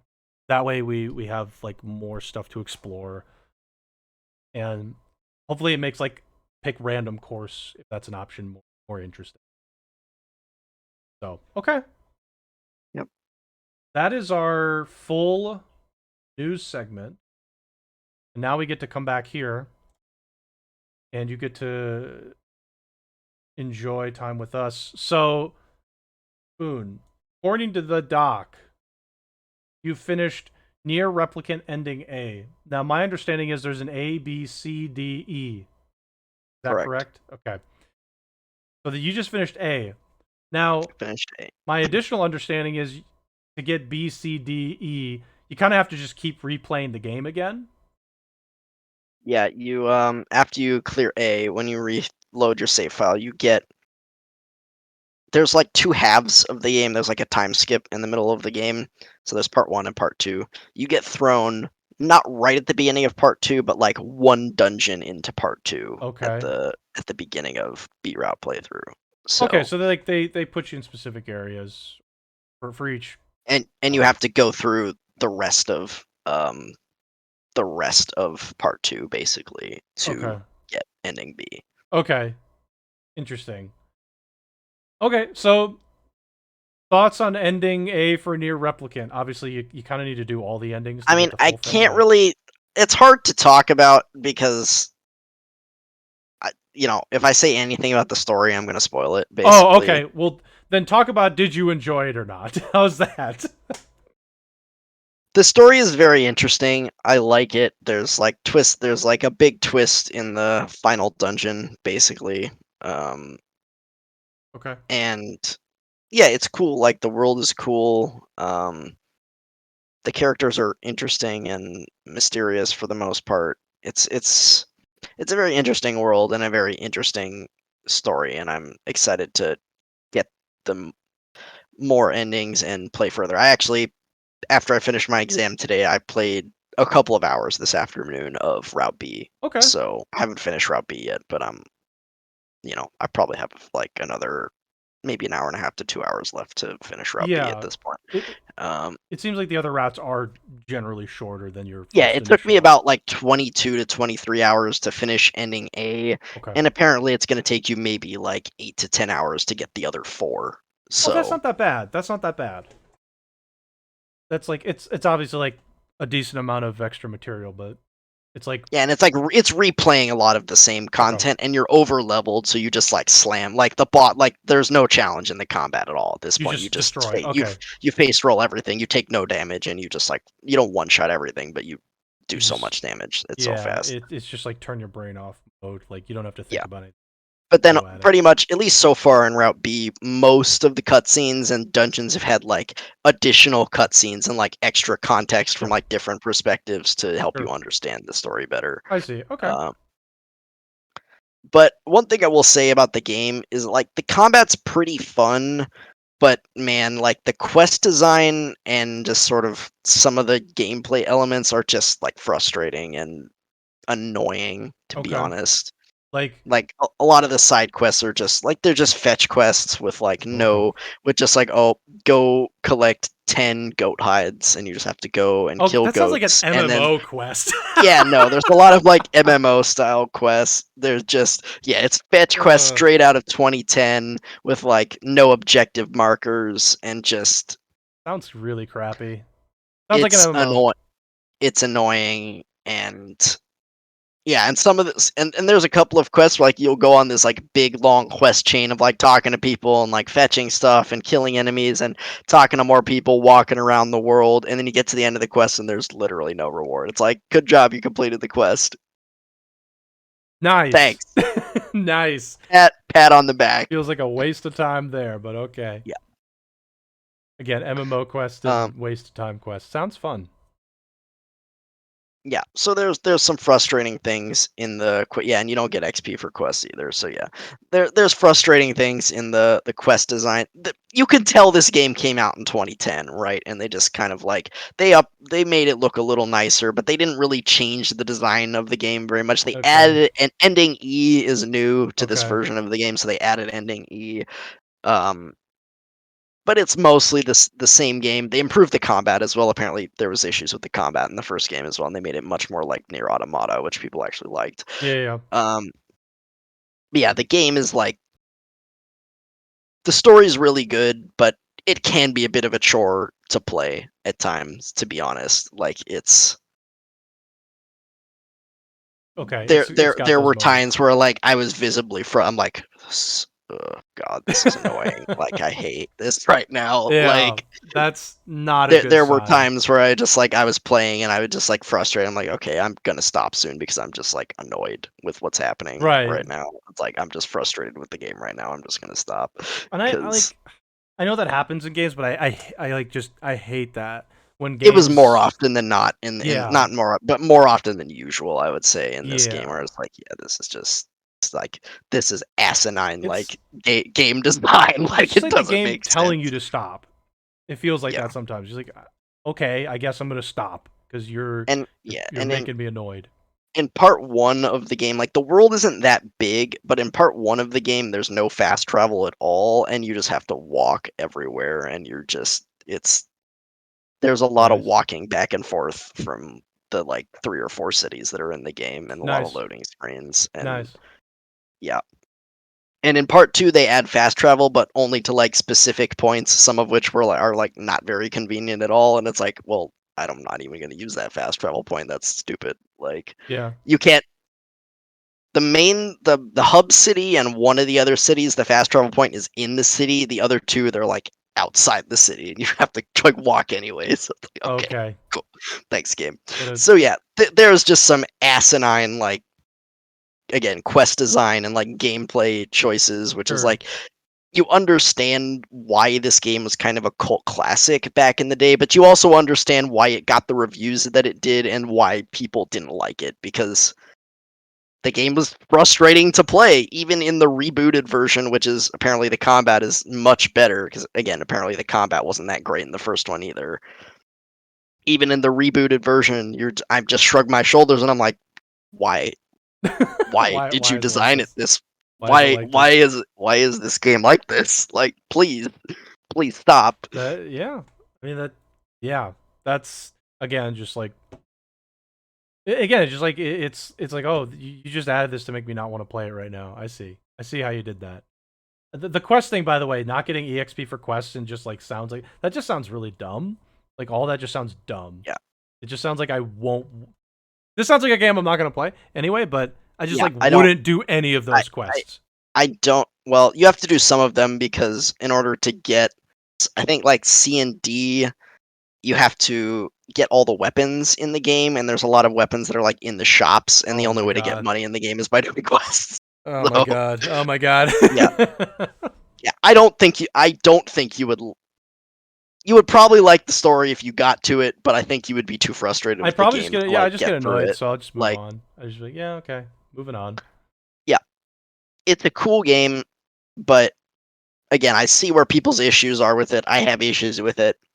Assuming the story is as good as everyone says it is, once I get all 5 of the endings, Hmm. I can see this game being an 8 out of 10, but no higher than that because there's too many I see. frustrating things about the game. Yeah, sure. Too many weird design choices. It sounds like. Yeah, too many, not weird, just bad, Just bad. bad Oh, okay, design just bad. choice. It's just bad. Like why is this designed this way? This doesn't make sense. It's Yeah. just terrible. Like, Sure.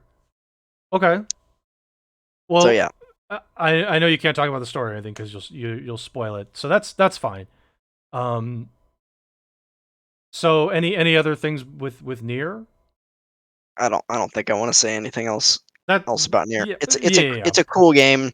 I recommend it if you want a game with a cool story but can deal with some, you know, annoying gameplay quirks, yeah. basically, and frustrating quest design. But if that doesn't sound fun to you, then I don't recommend it. Sure. I mean that's reasonable. That's reasonable. Okay. I know we have humankind also, but can I interject with the game too? Is it Yes. okay? So I found a little game from for those of you that know. It's okay if you don't. I used to do a lot of stuff with the Elder Scrolls Legends community to the point where I did a lot of tournaments with them, and the community at large, the developers of the game were Direwolf and Sparky Pants. These are the two developers. Some of the folks from both those developers have made a game. And actually, somebody I know from the Tesla community was a designer on the game. He was like a contract designer, which is awesome. He's a cool dude. His name is Endozoa. He actually has a Twitch. I would recommend watching his Twitch because he's a very intelligent person and he's really good at the games he plays. But the game is called Storybook Brawl. Okay? So the game it plays very similar to Hearthstone Battlegrounds. So I know already people are like, "Oh, Hearthstone gross," but um it also adds in features with a game that's called Eternal, which was developed by Direwolf. And some of the monster mechanics are straight from Tessel. So there's like various combinations of games mushed together in this auto chess game. It's very good. It's free on Steam, and if you like auto chesses, I would recommend giving it a shot. It's still early access. Like it's not even version 1 right now. It's like version 0.57 last I checked. Um it's all fairy tale characters as well, by the way. There's like some spin on the fairy tale characters' names, but it's very fun. And I really like it. So I wanted to just quick shout out it because Hmm. I've been playing it a ton recently actually. Because some of the Tesla folks have been checking it out and I follow them, so I've been enjoying it. And if you are interested at all in any sort of auto chess game, it might compel you a little. There are frustrations, though it's a free game. Oh boy, does it take a while to actually acquire enough resource to unlock more heroes. There are a lot of heroes in the game that you can play as. I don't know how many hours I put into this game, but you get enough resource to unlock a hero right away. But in order to unlock a second hero, I can tell you right now, I've probably put more than 5 hours into this game. I have yet to accumulate enough resource to buy another hero, which I think is a problem. I think it takes way too long to unlock heroes in this game. I think they need to speed it up a little. It's unfortunate when I have to actually spend like just what it feels like is an uncomfortable amount of time to get enough resources just to get one extra hero. It's free. I understand how free to play works, but man, you really squeeze. You really squeeze. Yep. Um, so but it's a fun game. It's fun and it's free. It's on Steam. If you like auto chess games, try it. If you don't, ignore it. But it's fun, and the folks that made it, I actually like Tessel quite a bit, obviously, and the Tessel folks are involved in some way, and they're good people. So that's all I wanted to say for Storybook Brawl. Cool. Very fun little game. So um, and I'll just say I didn't play Humankind at all.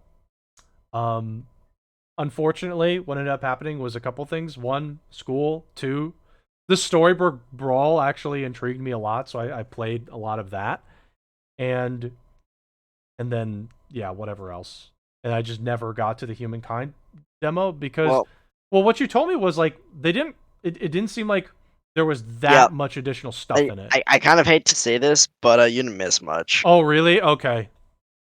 Go like well. Okay, let me ask this then. You don't have to tell me about it because if I didn't miss much, I didn't miss much. But are you disappointed with this beta? It sounds maybe a little bit. I liked it less than the last one. Okay. Now let me ask you this. There is not a lot of time till release. According to my 2 months, understanding, 2 months. Yeah, 2 months. a little less than two Yeah. months.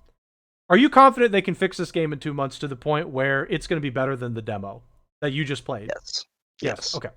So, do you think there's going to be another demo before this No, gets released? Okay. So, he said like at the start of that one, there was another like intro thing where okay. the lead designer talked to you. He said this was going to be the last open dev. Okay. He said that in the intro thing. Okay. So So now let me ask a couple more questions. Do you think they can balance this game in time for release? completely no, Okay. but enough for it to be good. Yes. Okay. Then that's fair.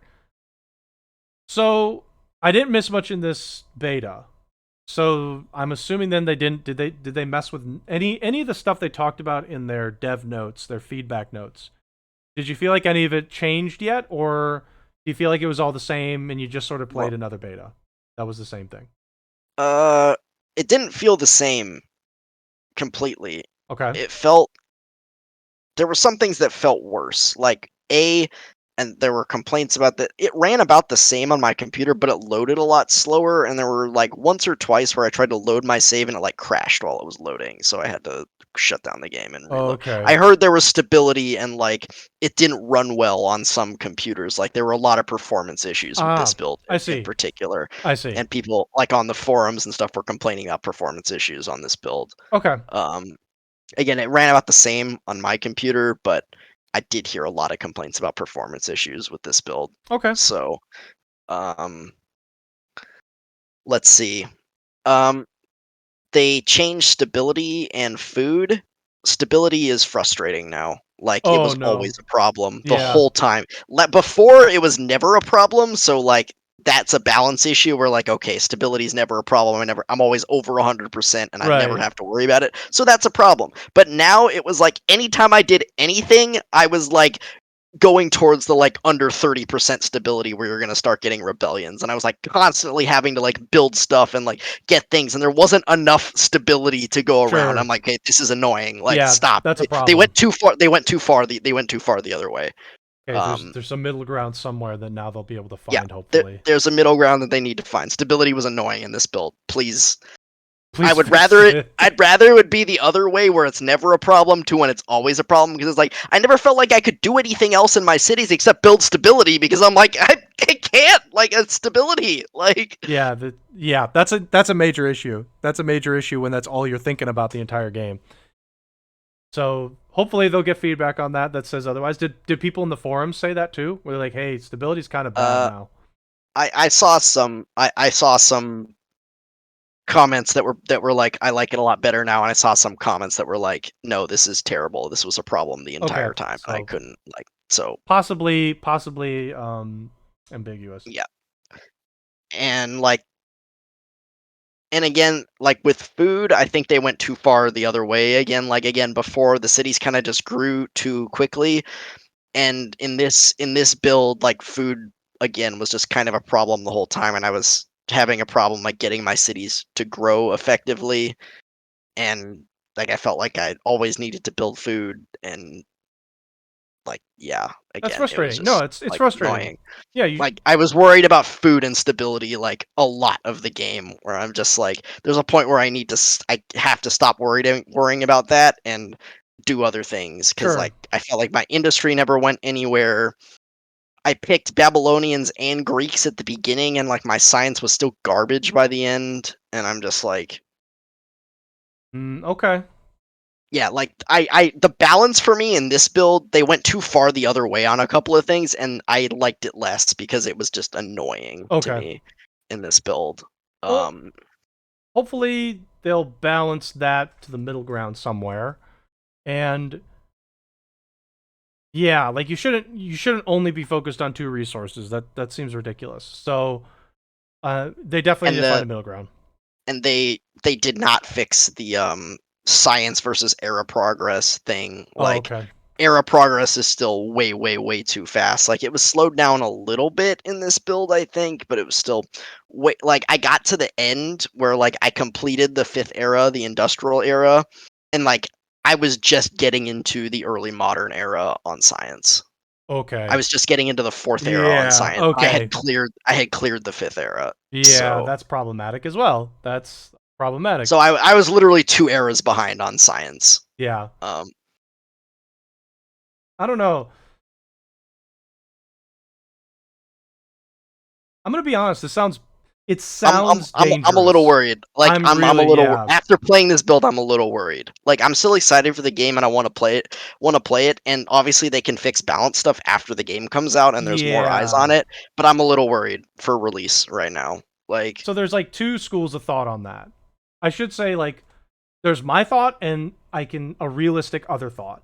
My thought is it's okay if the game releases in a state that's not perfect because I know that much like Civ, they're gonna keep adding things to improve it. And yeah, Civ, even from release, like Civ's improved. Like it really has. yeah. Like Civ 6 Oh has yeah. quite a bit. Civ 6. Yeah. So I know that that's gonna happen, and I know that's like kind of how it works. That happened with Civ 5 as well. Like Civ 5 base was like pretty good, and most people thought the first expansion was okay, but the second expansion for Civ 5 was amazing. No, Like yeah, there more stuff got added and it improved. I know that that's the school of thought that we have to approach with, but this is the magnum opus Amplitude. of Amplitude. If you release this in a poor state, my question is, does this turn off too many people to want to come back? And that's another school of thought that may happen. I'm not saying it's guaranteed to Yeah. happen, nor am I going to say that it will happen. And But again, reading the forums, there was some people saying that like this is supposed to be the magnum opus of Amplitude, and I like this game less than like Endless Legend or Endless. Like I like right, Endless Space better, so or I like Endless Legend better there than this game. Like, there's more which I also. disagree with. I actually don't like, and I didn't like Endless Legend I very mean, much. I like this game way better, it but that's me. it's opinions, you right? Yeah, You're gonna get a varied degree of thought for the most part. Here's the other problem is I hate to say this, but like if your first impression on your magnum opus is really not even if it's mediocre, that's really telling. It's like you put your best foot forward on the thing that was supposed to be your best thing, and it was like not there.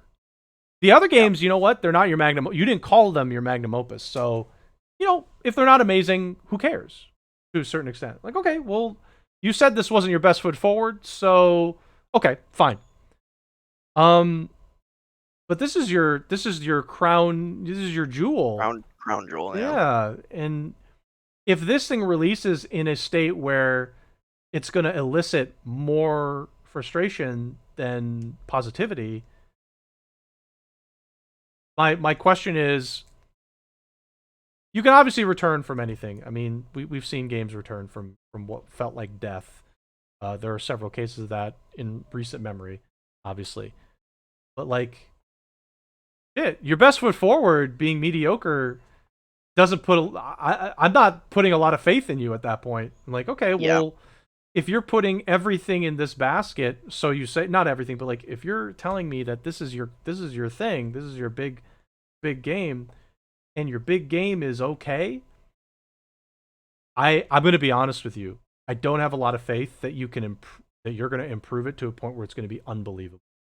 Now, that isn't to say that that can happen. I mean, No Man's Sky exists. Sea of Thieves exists. yeah. You're There, not gonna completely remake a 4X game though. You're not gonna like remake it from the you're ground not up. gonna. Like, But the question is, but like that's my question too. Is okay. Well, how the hell do you come back from mediocre and make it so that you can revitalize your community? Because right now, hearing 2 months off release that your game is completely out of whack for balance, here's what it's not going to be balanced. It's going to release completely unbalanced, and everybody's going to play it that wants to play it, and they're going to say that, and then they're going to have to like essentially scramble to figure out, okay, well, how can we balance this fast enough where people will continue to play?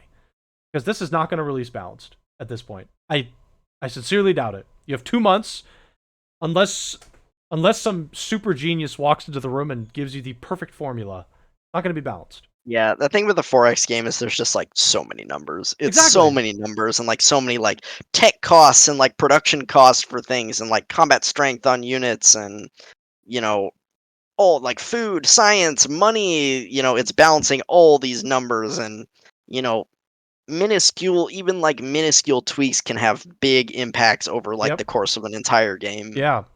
So So it's I know this won't be balanced on release. If it is, I'll be completely shocked and I'll be I don't excited. know. I don't think it'll be balanced. I Yeah. if it's not better than this build, that is going to be a massive letdown. Oh yeah, Because absolutely. Absolutely.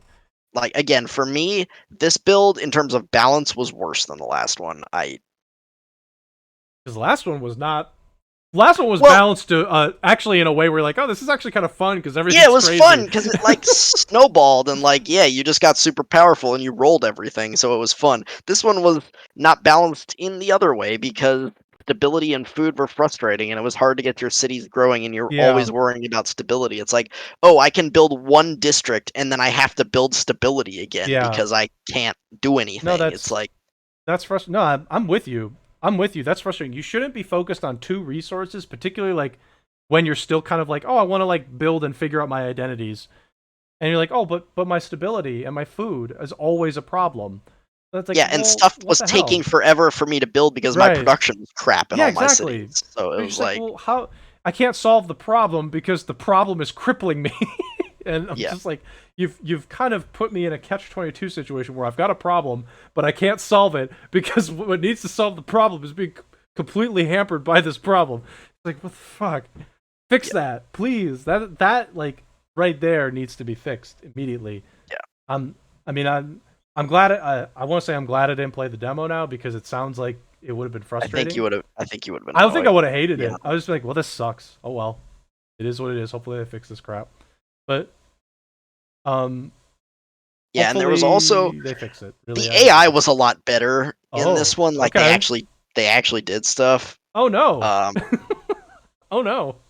yeah, like I played on one difficulty above normal.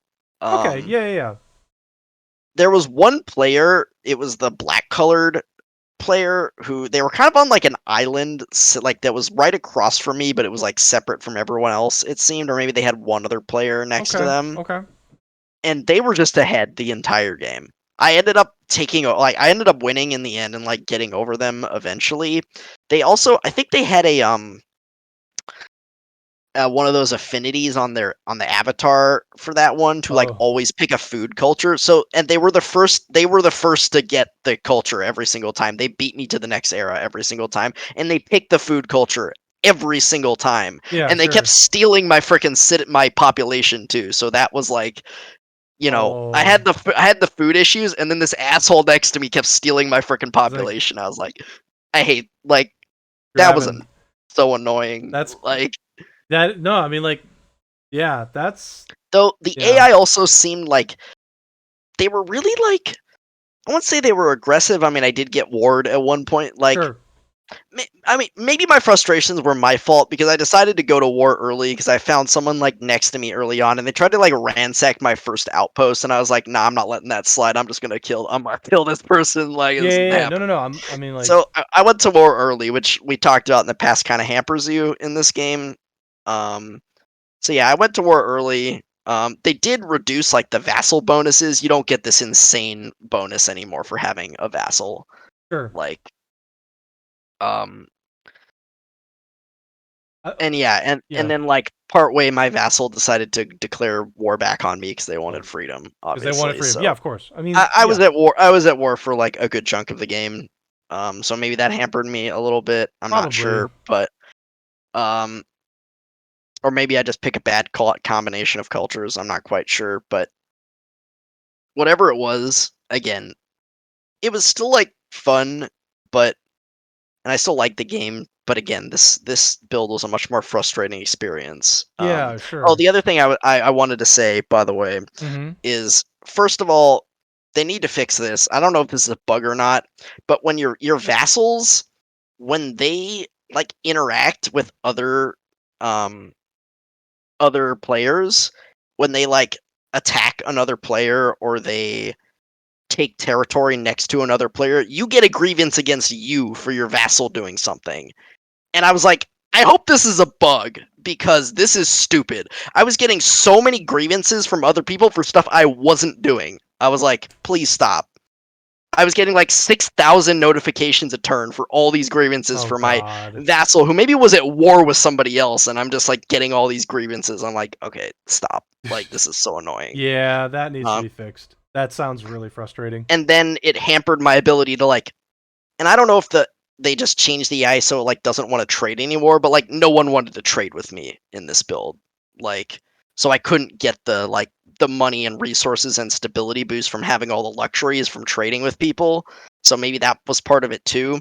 But again, it seems like they changed the AI like they don't want to trade with you. Or again, maybe it was because my vassals were doing stupid shit and generating a ton of grievances, so they Yeah, hated me. But I'm not sure. But whatever they did, it was annoying, and I didn't sure. like it. Yeah, yeah. No, So I mean, I can understand that. That sounds like a bug that needs to be fixed. That sounds like a bug that somebody needs to fix. So all I'm hearing is uh this particular closed yeah, this bit, beta was not the best. yeah, it was for this being their like E3 like closed beta build. In my opinion, Oh this was yeah, this was an far E3. from their yeah, this was far from their best foot Uh, forward. This build felt like it was rushed out for E3, and they could have waited another 2 or 3 or 4 weeks even to like get the last open dev out for like yeah, better better results. Because yeah, this build didn't feel ready. This didn't feel ready to me. Like it wasn't there. yeah. That's unfortunate. That's the E3 one too. Oh man, I forgot about that. That's for that. I mean, that's yeah. Again, I don't have anything else to say. I know it's not going to be balanced, but I hope it's not balanced in the best way possible, which is it's at least fun. Yeah. So that's Again, my hope. if it's balanced in the way other than the pacing issue with the eras versus science, that needs to be fixed Yeah. for the Oh, final release. absolutely, That needs to be absolutely. fixed for sure. But if they fix that and put everything maybe again, I'd like it more middle ground, but if it's more similar to the state of the last one, the Victor Open Dev, and they Mhm. fix the pacing issue, it's fine. Like it'll be Okay. fun. It'll be fun because you'll Yeah. just No, I snowball out agree. of control Because and roll everybody. So at least it's like fun. It's like, hey, you know what? I understand that there's some things that needs to be fixed, but it's enjoyable. I just don't want it to be a chore and a pain in yeah, the ass to do no, yeah. everything. Food and stability were a complete chore in this Yeah, build, and it was annoying. which isn't like that's not fun. It's just not fun. So I hope they fix it. I'm hopeful. I'm not gonna cancel the pre-order or anything.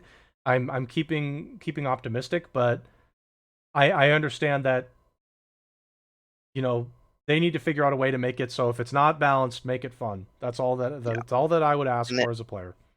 yeah, and there was a lot of calls on the forums like, "Hey, you guys need to delay this game again. Give it another couple months." Like Here's the thing, though, and are they self-publishing? Sega is publishing. Okay, Sega's probably like, hey, hold on a second.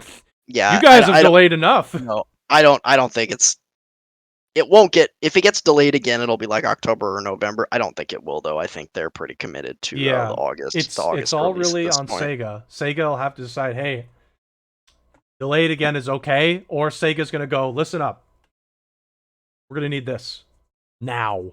Yeah, like you've delayed like You- 3 times. You've delayed like 3 times at this point, That's enough. Yeah, basically. at some point, And it really is enough. this game initially was slated for release in 2020, then they delayed to April, and now they're delayed to August again. So Yep.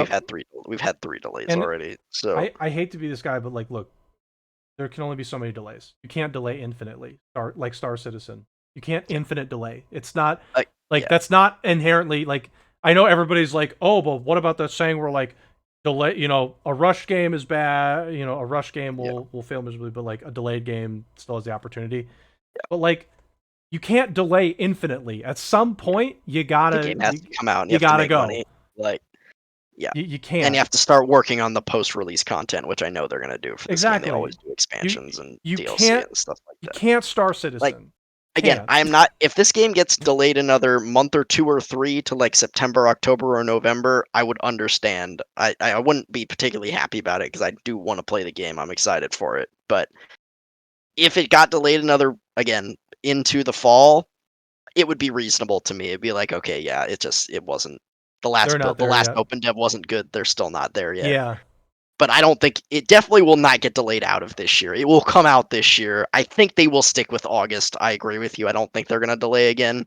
But if they did, I wouldn't be that surprised if they did. Yeah, a 2 month delay might be okay. Like a 2 month where they say, okay, well, 2 more months, and because we're doing that, here's another dev. Here's another dev. Yeah. They drop another dev when they should have released. They say, here's another dev. Here's another one. Um, I think that's reasonable. I really do. But it's like you can't infinitely delay. That doesn't actually fix the problem. Again, I hate to keep saying Star Citizen, but Star Citizen is infinitely delayed. You're just like, okay, Yep. at some point you can't make roadmaps for roadmaps. You kind of have to just work, do your Yep. thing. Kind of just have to go. This is a little side note, by the way, to Storybook Brawl. My good buddy Ian Bits is playing it right now. For those curious, gonna post it in the chat for anybody who's curious about the game. Ian is playing it. Ian's one of the folks who is in the Tesla community. He's also a person I play with for Destiny. He's a good egg.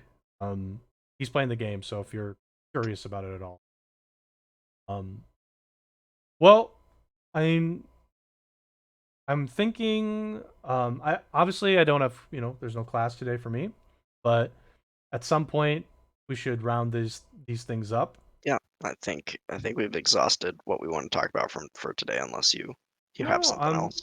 no. I don't have anything major. I just wanted to close by mentioning to anybody who cares or is interested. So I've been contemplating not streaming on Twitch anymore on Twitch channel. I've been contemplating moving to YouTube just permanently. Um haven't decided yet. I'm like wavering on it. Not there's really no specific reason. It's not like I don't like Twitch or anything. Actually, it's just there are certain things on YouTube I kind of like and I'd like to explore. And that's the reason. That's it.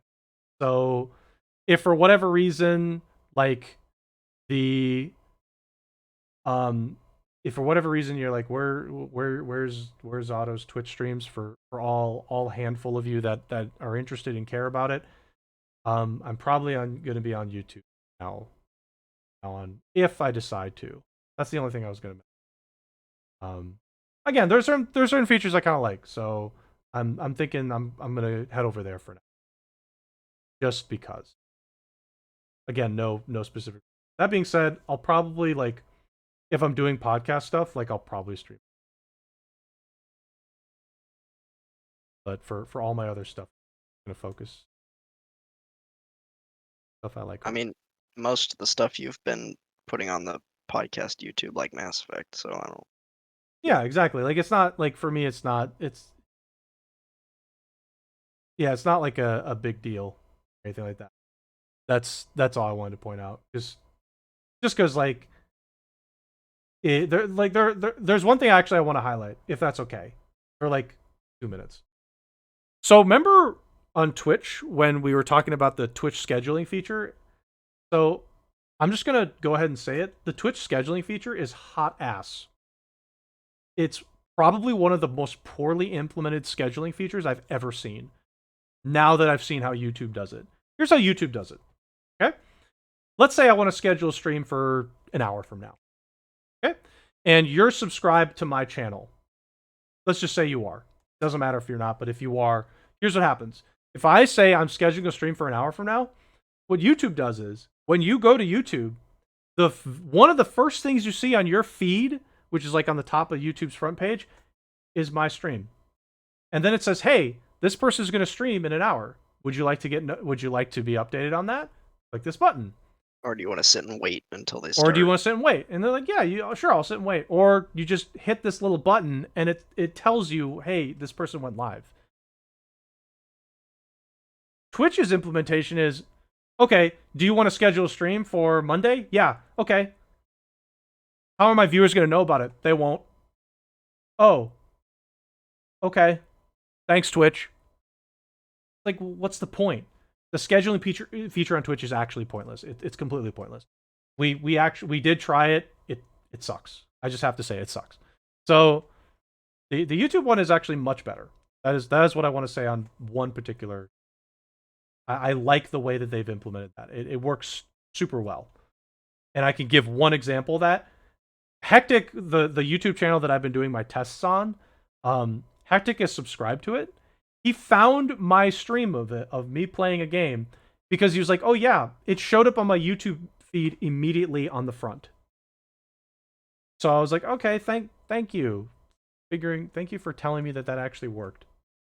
So anyway, that's me ranting about Twitch's terrible scheduling system. Awful. So yeah.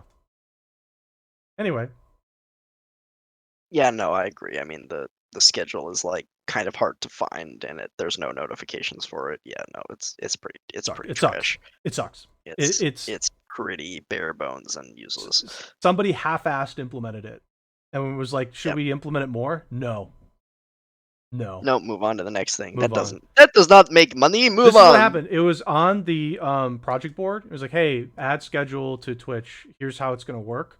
But the person that decided how it's going to work, the implementation of it, did half their job. So like, it's a half-assed schedule because you can say, "Okay, I want to schedule on these days." And which, by the way, you can't schedule one day at a time. You actually have to schedule a recurring event, which makes no goddamn sense. Um, so you schedule a recurring event, and then if I want to find your stream schedule, Spoon, I have to go into your channel, go into your like about page, and find the schedule somewhere. Like there's like a schedule button, and then click the reminder for it. It's like there's way too many steps, particularly when somebody's on their goddamn phone. Oh yeah, I mean the Twitch app is garbage anyways. Yeah, not that YouTube's app is god tier, but it's just like, okay, well, what's the point of this? You just half-assed this. You half-assed it and then said, "Nope, we're done." Which I don't understand. You could fix this very easily. You could fix this. They won't. It they They won't could hire because you, they could hire you to fix it. they could hire me to just yell at them and be like, who the fuck did this? Like, who the hell did this? Why did you half implement this? Did you not walk through the process of this correctly? Here's why they won't fix it, because my guess is partners don't use it, so they don't care. They're like, partners don't use it. Who gives a shit? So that's my rant on. I'm sorry, but it's just like it's a wasted feature because it really theoretically should work. It'd be good. It Yeah. should be good, really. It should be, but it's not. I mean, most partners have a pretty like set stream schedule. Exactly. I would think. Yeah, they do, and people And know the it by viewers now. and the viewers know their stream schedule. Exactly. So why would they use? I mean, this is another thing where it's like, yeah, they just don't give a shit about smaller streamers. Of course they don't. Like, Are you serious? The only thing they actually showed that they gave a shit was the follower emote. So that was like the only thing I noticed. I was like, oh, this is a great idea. So, yeah. Anyway, let's close shop now that I've ranted about Twitch's horrid scheduling system. If you like the podcast, if you like our content, you should subscribe to our YouTube. You should like our videos, please. If And you're follow the interested, Twitch channel. yes, please do follow the Twitch channel. Thank you.